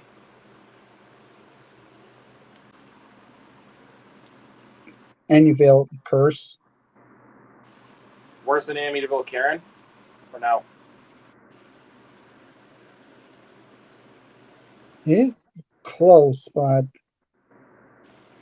Well, not I'm just gonna exactly. ask, like, if you were forced, like, if you were strapped to a chair and your eyelids were stapled open, which one would you want? Which one would you watch? If you were forced to. I prefer Annabelle Curse over Karen. There you go. See. Another Tubi original. My number 2. DC Down. Is it a freaking ripoff of like Olympus Has Fallen and White House Down? Yes, and it involved an earthquake.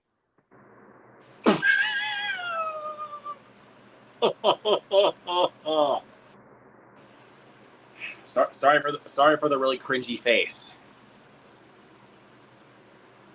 The first half was involved with the earthquake. Then the second act just went somewhere completely different. Then all of a sudden it went to Olympus Has Fallen and White House Down. Like, this came out of fucking nowhere. Clearly did. If you really think about it. It really did.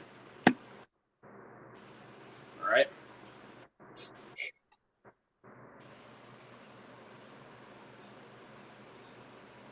Oh wait, I think he's talking about Mike from the Fallen trilogy.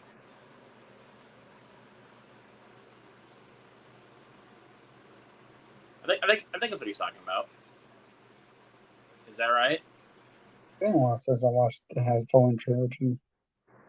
Or would you call it? Or I would call it the Mike Bannon trilogy.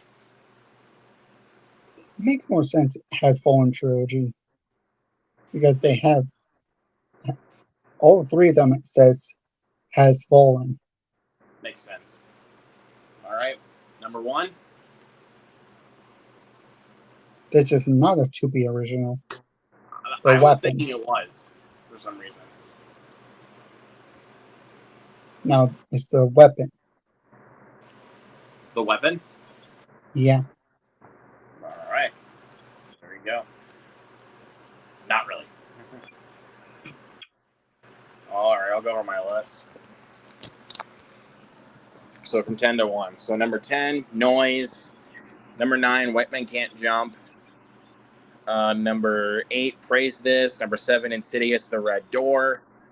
Number 6, Hypnotic. Number 5, House Party. Number 4, Children of the Corn. Number 3, The Devil Conspiracy. Number 2, Fear. And, of course, the number 1 worst movie of 2023 is Winnie the Pooh, Blood and Honey. Oh, bother. Oh, fucking bother. Oh, Breaking Bad. Sorry, man. My brain is messed up right now. I'm sorry. Mike. Just let me fucking die in peace. But anyways, yeah. So yeah, fuck Winnie the Pooh, Blood and Honey. Yeah, if I was Grant, yeah, if I was in that theater with them and people were saying, "You raped my childhood," I would get up with them and be like, "Fuck this movie!" And then like me and him would say at the same time, 3, 2, 1, "Fuck this movie!" And then the guy in front of him said, and then that same guy that was like, "You raped my childhood," said, "What he said? Fuck this movie!" Dude, honestly, if I saw The Meg 2, like, actually in theaters, and it was so freaking terrible, I would literally stand up and be like, "Fuck this movie!" I'm gonna do that with a really terrible movie I see in theaters. I'm gonna stand up and say, "Fuck this movie." Like, I will legit yell that. I don't care. I will yell that out. So, dude, that's too funny. Like, even if I was going to try to get a laugh out of the audience, man, I mean, that would work. Because honestly, after Insidious ended, I wanted to literally stand up and be like, "Fuck this movie!" I literally wanted to stand up and shout that because the movie fucking sucked. And then you said "fuck this movie," and someone says, "I love this movie," and you said, "Fuck you." Like, "Shut your bitch ass mouth! This movie was awesome!" And I would fire back and be like, "Fuck you!"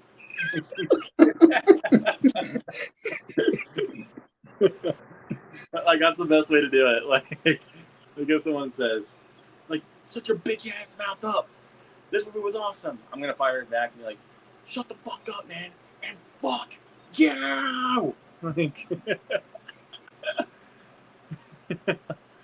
even when I do this, "Fuck this movie," someone says, "I love this movie," and I would say, "Fuck you." So, like, let's do the role playing. So let's do the role play. Fuck this movie! What are you talking about? I love this movie. Such a bitch ass mouth. Fuck you!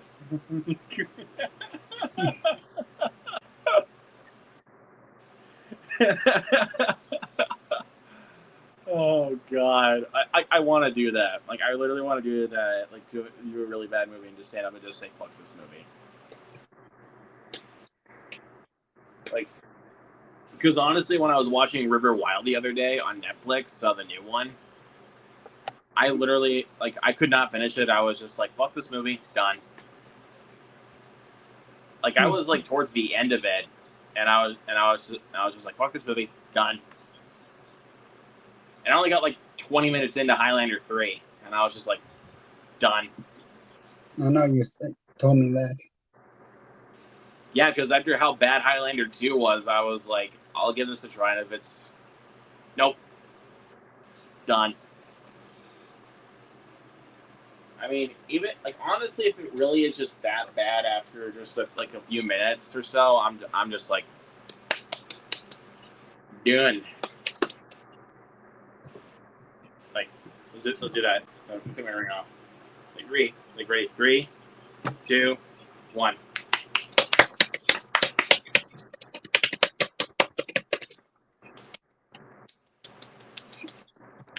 Look at that. Marvelous. Done.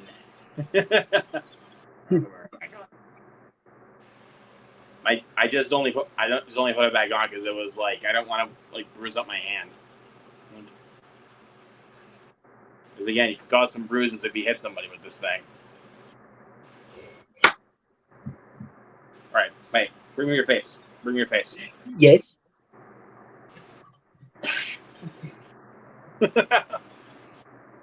Again, role play. Like, ow. Ouch.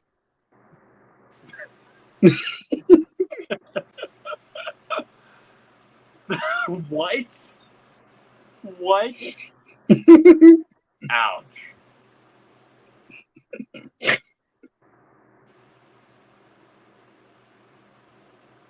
You just sound like that woman from Home Alone 3, like when she falls down the laundry chute and then like she slams so hard she just says, ouch. Alright, I'll do the role play. Come on. Hit me. Why should I hit you? Just do it. You really want me to hit you? Just do it! Oh.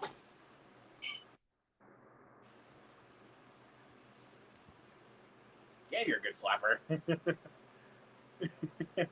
that should just be the response. Like if anyone is just playing like the slap game, like if they really knock you down, be like that, you could be like, damn, you're a good slapper. You know that meme, Batman stopping Robin? Yeah. Yeah. I can only look at you guys right now. I'm only looking you in the eyes.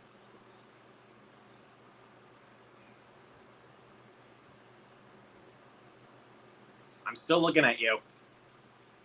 Misty, I love you. You crazy girl.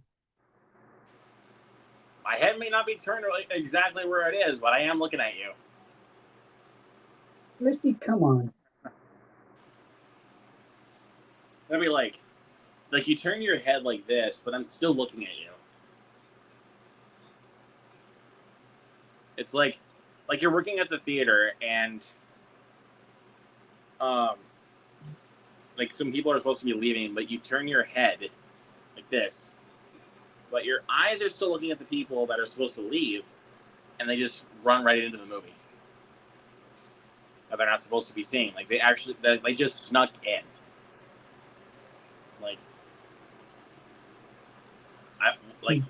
You know what I would do? I would go get. Obviously, we have to go get the security guard and go to that theater. I would grab my phone. I would literally grab out my phone, my flash, and just turn on my flashlight, and be like, "What's up, bitches? Get out!" Security alert! Security alert! Woo woo woo! Wee. Get out, bitch! That sounds crazy. What? No, say you can't say that again. Like, what's up? Get out! You snuck in, so get out. That was crazy. You can't say that again. Crazy. I was crazy once. I was locked in a room, a rubber room with rats. Rats make me crazy. Crazy. We're just doing improv all of a sudden. No, that's what's actually a meme. That's actually a meme. I thought we were like, but we were literally just improvising. Like though, Yes, until that point. I know it's the meme, but it was just by that point we were just improvising. Yeah.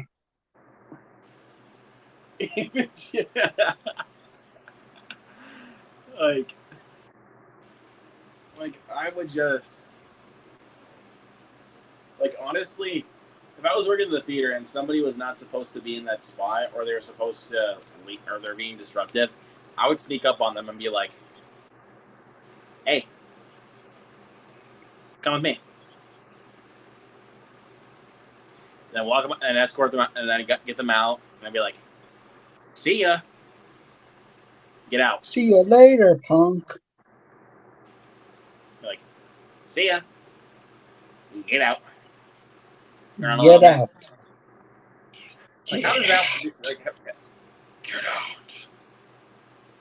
I'm pretty sure your policy works the same at your theaters. Work the same way as mine. Like, if you get kicked out, you're not allowed back. Yeah.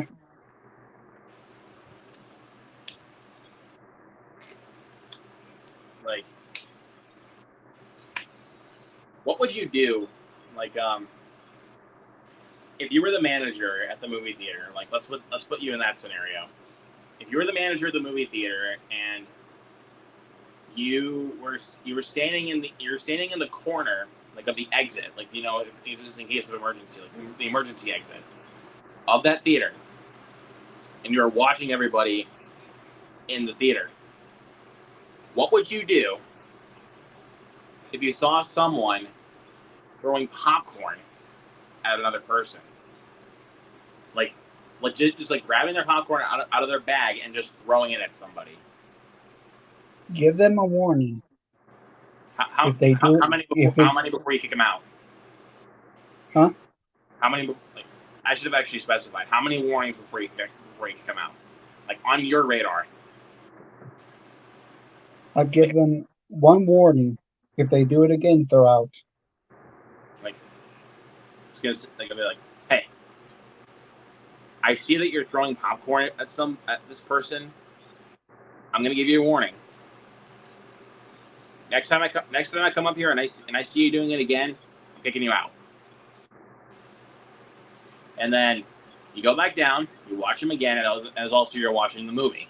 Like, because I mean, it's kind of impossible to just stand there and also not watch the movie, you know.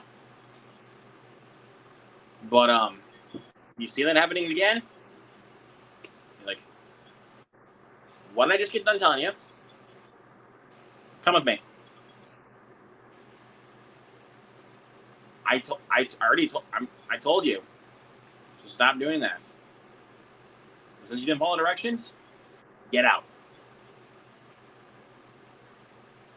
I only feel like the way that people actually take it more seriously is if actually somebody came up to the front of the theater and actually said the rules. That's actually when I feel like people would actually take it more seriously. Like, hey, if we catch you on your phones, or if we catch you talking or taking people's seats, we're gonna kick you out. That's how you're supposed to work. But nobody listens because it's like, nah, no one's gonna do nothing. They will do something. Like, they will.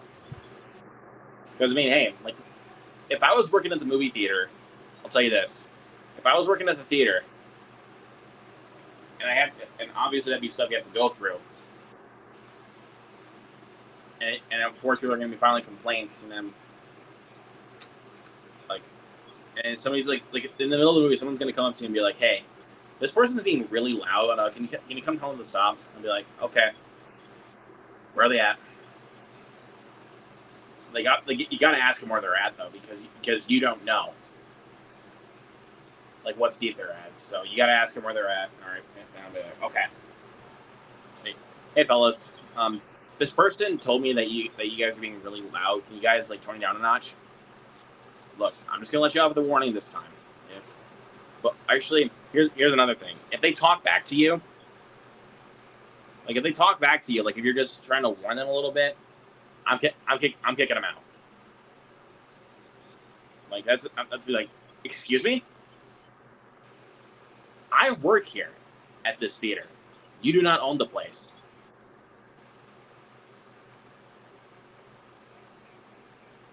And if he keeps arguing with me, I'll be like, come with me. Get out. Like, I can't tolerate that kind of behavior with people. They get mad at me for nothing because all I asked them to do was just one simple thing. Yeah, get out of here. I ain't taking. You're gonna get respect from me, right?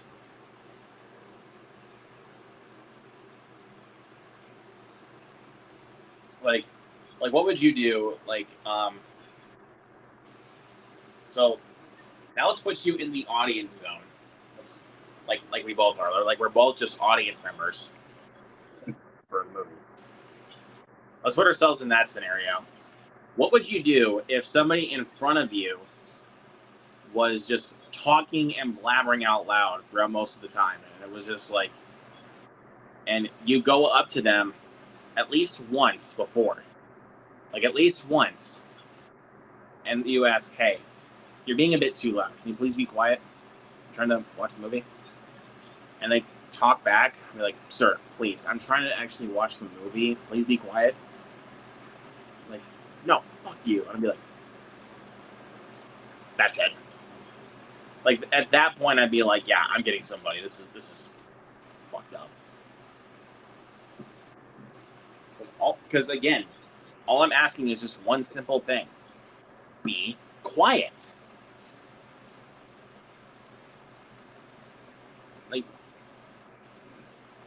Like Jared, be real with me. Is that really too much to ask? No. All I'm asking you is to shut up. Be quiet. Because I'm here watching the movie. This is why I sometimes hate audience members in theaters nowadays. Because they think they have the right to just do this and that, and all that bullshit. When it's like, dude, there's rules. When coming to a movie theater, there's rules. And that's why people are mostly staying at home. Not to deal with that. Then they causing the movie to bomb. What? Oh, yeah, that's right. Yeah, they caused the movie to bomb. Because you got those people.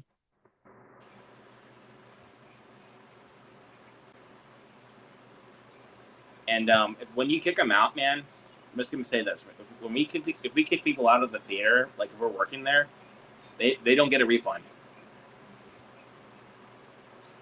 Like no refund because of that obviously bad behavior. They don't get the refund. So. 3 hours. Yeah, I know that. But I was gonna say though, like I'm just saying though, like if someone was just either talking back to you, like just ask for you asking them just to be quiet, or if they just continuously do the things that you ask them not to do,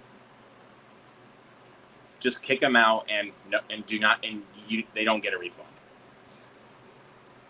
That's what I mean. I know that sounds bad, but it's the truth, man. They don't get a refund. And they're being like, hey, well, can I get a refund? I'd be like, oh, no. You don't get a refund. You've done this to yourself. And plus, another thing is, that will also help towards the movie. Like, they actually won't, like, since they're not going to get a refund. Smart thinking there, right? Yeah. I mean, it may not really seem that. I mean, it may seem bad, but I mean, I'm just trying to be factual here. You know what I mean? Mm-hmm. I'm just trying to be reasonable. Because if I was working at the theater and somebody was being rude during Mutant Mayhem, and they got kicked out, and I kick them out, and they were asking for a refund, I'd be like, nope. See ya. Would you do that? Yeah. And honestly, thinking about it, after seeing it a second time last night, I kind of want to see it a third time. Like, honestly, I kind of want to see Mutant Mayhem for a third time. Are you getting the Mario effects? I kind of am, actually. I mean, well, Mario, that was a different story. Like, because that was the one I was intending to see, like, at least more than twice in the theater. Like, that was the one I was intending to. But with Mutant Mayhem, I honestly was not intending to do that. With Guardians, that one I was intending to see twice. I mean, pretty much any MCU movie I'm kind of intending to see twice now. Because I saw Wakanda Forever twice, and I saw Quantumania twice, and I saw Guardians 3 twice. So I kind of feel like I'm just kind of prone to that now, just to see every MCU movie twice, like in the theater. What? No, I'm dead. Was thinking every movie I went to, I mostly seen it once. I don't go to every movie twice, man. I've gone to like 9 movies. Like, sorry, I was just laughing at something. But I went to. Obviously, I went to Top Gun twice. I saw Wakanda Forever twice. I saw Puss in Boots twice. I saw Missing twice. And this is just saying in the theater, like how many times I saw them in theaters. Obviously, I saw Quantumania twice. I saw Mario Brothers 3 times. I saw Guardians 3 twice. I saw Evil Dead twice. And obviously, I saw Mutant Mayhem twice.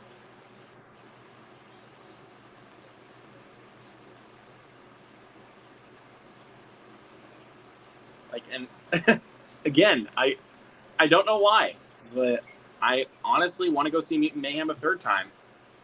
It was awesome.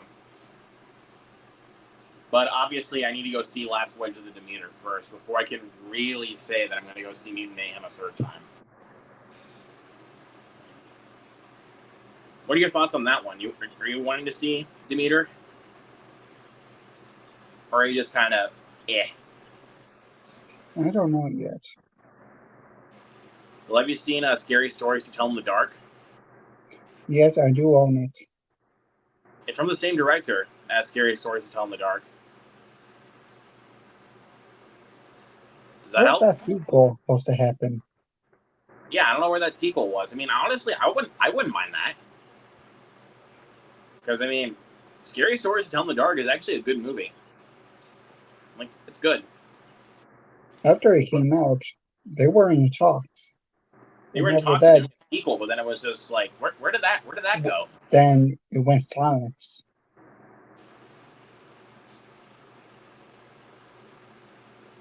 What? I'm sorry, what? What? What? I was gonna, but I already know that Last Voyage of the Demeter is gonna flop. I already know that. Like, it's gonna flop. But I'm just saying though, like, I mean, depending on how good it is, man, I will probably text you after the movie's over if I do end up seeing it on Thursday to go see it. Like, I might tell you to go see it. Depends. Yeah. I want you to go see Mutant Mayhem, but you're not really that interested in it, so I'm not going to force you to do it. And didn't you say you were going to plan on seeing Haunted Mansion? What happened to that? Busy. Are you doing anything tomorrow? I will try. I'm just saying, man, give it a shot, man. I think you might actually have a good time with it. Just don't listen to. This is something I usually like to tell you, so that way you don't just like either like agree with the majority or anything like that. Don't listen to the reviews when you go in. Just go in, erase that out of your mind, and just go in with your own Like, go in with an open mind. Is what I'm trying to say. Go in with an open mind. And the box office for Haunted Mansion, yeah, it's going to bomb. It's not making that much money. Unfortunately, because honestly, because of Barbie, I was actually kind of expecting it to flop. Because Barbie's making so much money. And some people will say, putting in October. People are forgetting what comes out in October. Five Nights at Freddy's. Yeah, that still will flop. Like, and that's like the big release of October is Five Nights at Freddy's. Like, who cares? I don't give a fuck. I do not give a fuck about Exorcist. Give me Five Nights at Freddy's. I think that's the only one biggest thing. That's like the really big release of October is Five Nights at Freddy's. Like, I mean, we got some big releases coming up in September. Like, Equalizer 3 is coming up. We got The Nun 2. Expendables 4. Expendables 4, Saw X. Then the newest Paw Patrol thing. Yeah, Grant's gonna go see that. I'm not doing it. Out of all, like, when I saw No Hard Feelings, this is not even a lie. When I saw No Hard Feelings, I got the trailer for the new Paw Patrol movie, and I was just like, well, this is weird. Why would you place it here? Like, is No Hard Feelings a radar movie? What? Is it PG-13 or radar? It's R. That makes no sense. Well, there's a scene where you actually see Jennifer Lawrence naked. No, the Paw Patrol, the trailer. Oh, okay. I thought for a second you were still kind of touching up on No Hard Feelings, but yeah, that movie is very rated R. Yeah, that's surprising. They did that before too. They've done that before with me, man. Because I mean, when I saw Bros, they can play the trailer for Strange World. Bros is a raunchy comedy. Like, I know Disney supports the LGBTQ community, but why would they play a trailer for that in front of a raunchy comedy about two gay men? That's just puzzling to me. Well, are you going to check this movie out? It has Nicolas Cage. What, Sympathy for the Devil? Yeah. Maybe. I'm not, like, too, like... I've been hearing great things about it. It's not really on my priority list at the moment, to be honest with you. Obviously, my priority list is the movie theater stuff. Like, that stuff for movies is my priority. Like, Last Voyage of the Demeter, obviously, Blue Beetle, Strays, Gran Turismo, and Equalizer 3.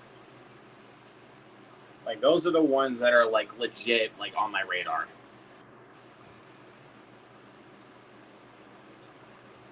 I was gonna ask, are you gonna see Gran Turismo? Or no? I don't know yet. I'm undecided. But I know for sure you're gonna see Equalizer 3. Like, I know that. Like, that one, I'm like, yeah, that's for sure Jared's kind of movie. If I'm being honest, man, like, I kind of feel like that's your kind of movie. If I'm being honest, like, Strays though. Oh, definitely not. Well, that's unexpected. What? It's actually shorter than the other two. What, Equalizer 3? Is an hour 43 minutes. The other two is over 2 hours. Well, hold on a second. Let me go grab the first Equalizer. That's the one I have, I think. Yeah, 132 for this one. And the sequel is also 2 hours. This is the short. The third one is the shortest. I'm kind of glad, actually, that it's not over 2 hours. Like, I was expecting it to be over 2 hours. I was expecting 2. But because No, the other two was Antoine 2 Fuqua hours. decided to cut it down, which I liked. I liked that Antoine Fuqua actually decided to cut it down. And yes, this is his first like trilogy, I think, that he actually ever directed. Like he directed all 3 movies. That's crazy. I mean, obviously we've had that before. Wes Ball directed all 3 Maze Runner movies. And very underrated trilogy. I would agree more on the fronts of 1 and 3.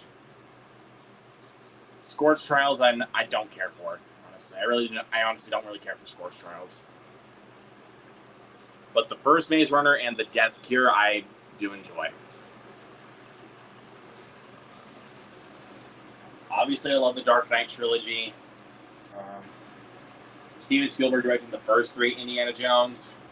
We all know that, obviously. And Gore Verbinski directing the first 3 Pirates movies. Have you seen anything else from Gore Verbinski? Or no, like The Weatherman, The Mexican, A Cure for Wellness, anything like that? I only seen Cure with Bonus.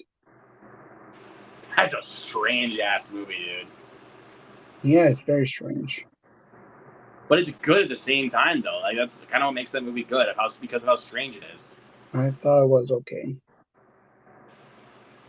Again, sometimes, like I say, maybe your rewatch will do the trick. You know what I mean? Sometimes, if I feel like going back to it. Let me look at I'm gonna hold on 1 minute. We'll hop off in a little bit. I'm gonna look here really quick.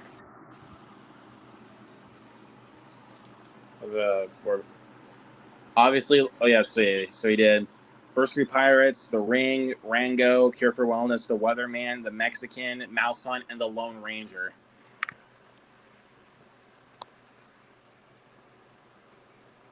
Again, I just recently rewatched The Lone Ranger, and honestly, it's really not that bad. But at the same time, it's kind of confusing, like why Johnny Depp plays a Native American in the movie. Wait, you've seen The Lone Ranger, right? Yeah, once. I liked it on a rewatch.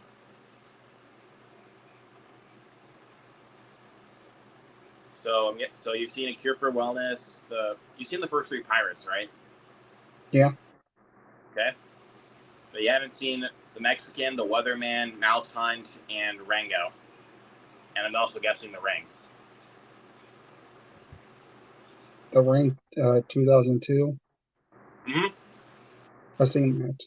Okay, you've seen that. So you haven't seen Rango, The Mexican, The Weatherman,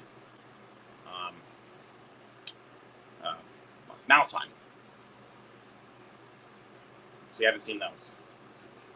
Mm-hmm. That's why I was thinking about doing Rango at some point.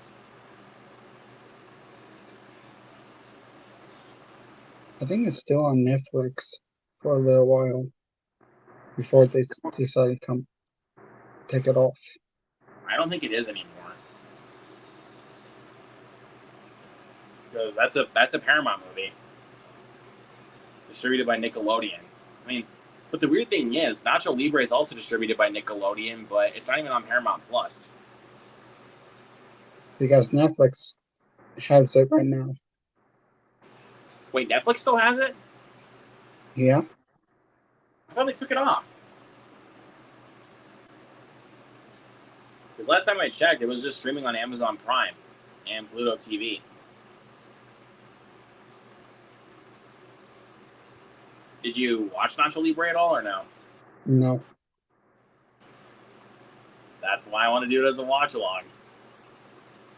That movie's too funny. I'm guessing you probably haven't seen Napoleon Dynamite.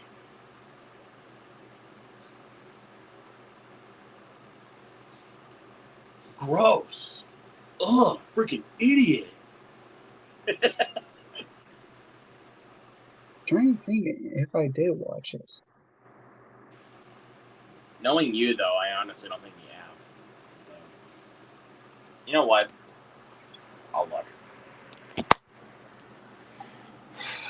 I'll be the helpful friend.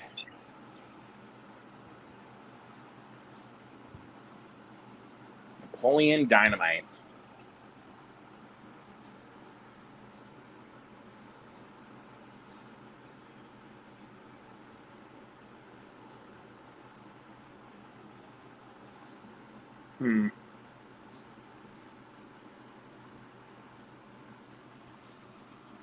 That would be a no. Okay. Because I don't see your name on the list at all. Because you keep, I think you keep talking, and I'm thinking I did watch it, but I didn't. Gross. Oh, freaking idiot. I gotta do that every time I talk about Napoleon Dynamite. But I mean, I also got this, though.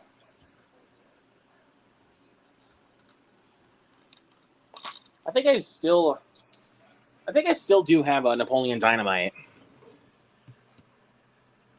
on a DVD in here.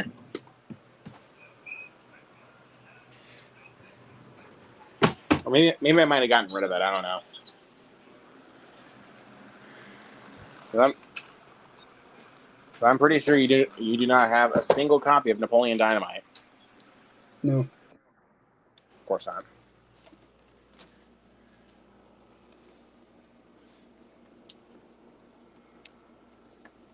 Okie dokie. Well, I think it is confirmed. I do not own Napoleon Dynamite anymore. But yeah, I think we need to head out, man. It's getting late. We've gone on for almost 3.5 hours. So I gotta pee. That's what we're saying it. Like after the stream, oh, I gotta pee. That's why I'm just out of nowhere. That's why I'm standing up right now and walking, because I gotta pee. So yeah, I will definitely try to check those out. Good man. You're a good man. You're a good man. You've done this country a favor. You've done well, my boy. So yeah. Have a good night to everybody who's still around. Peace. Peace.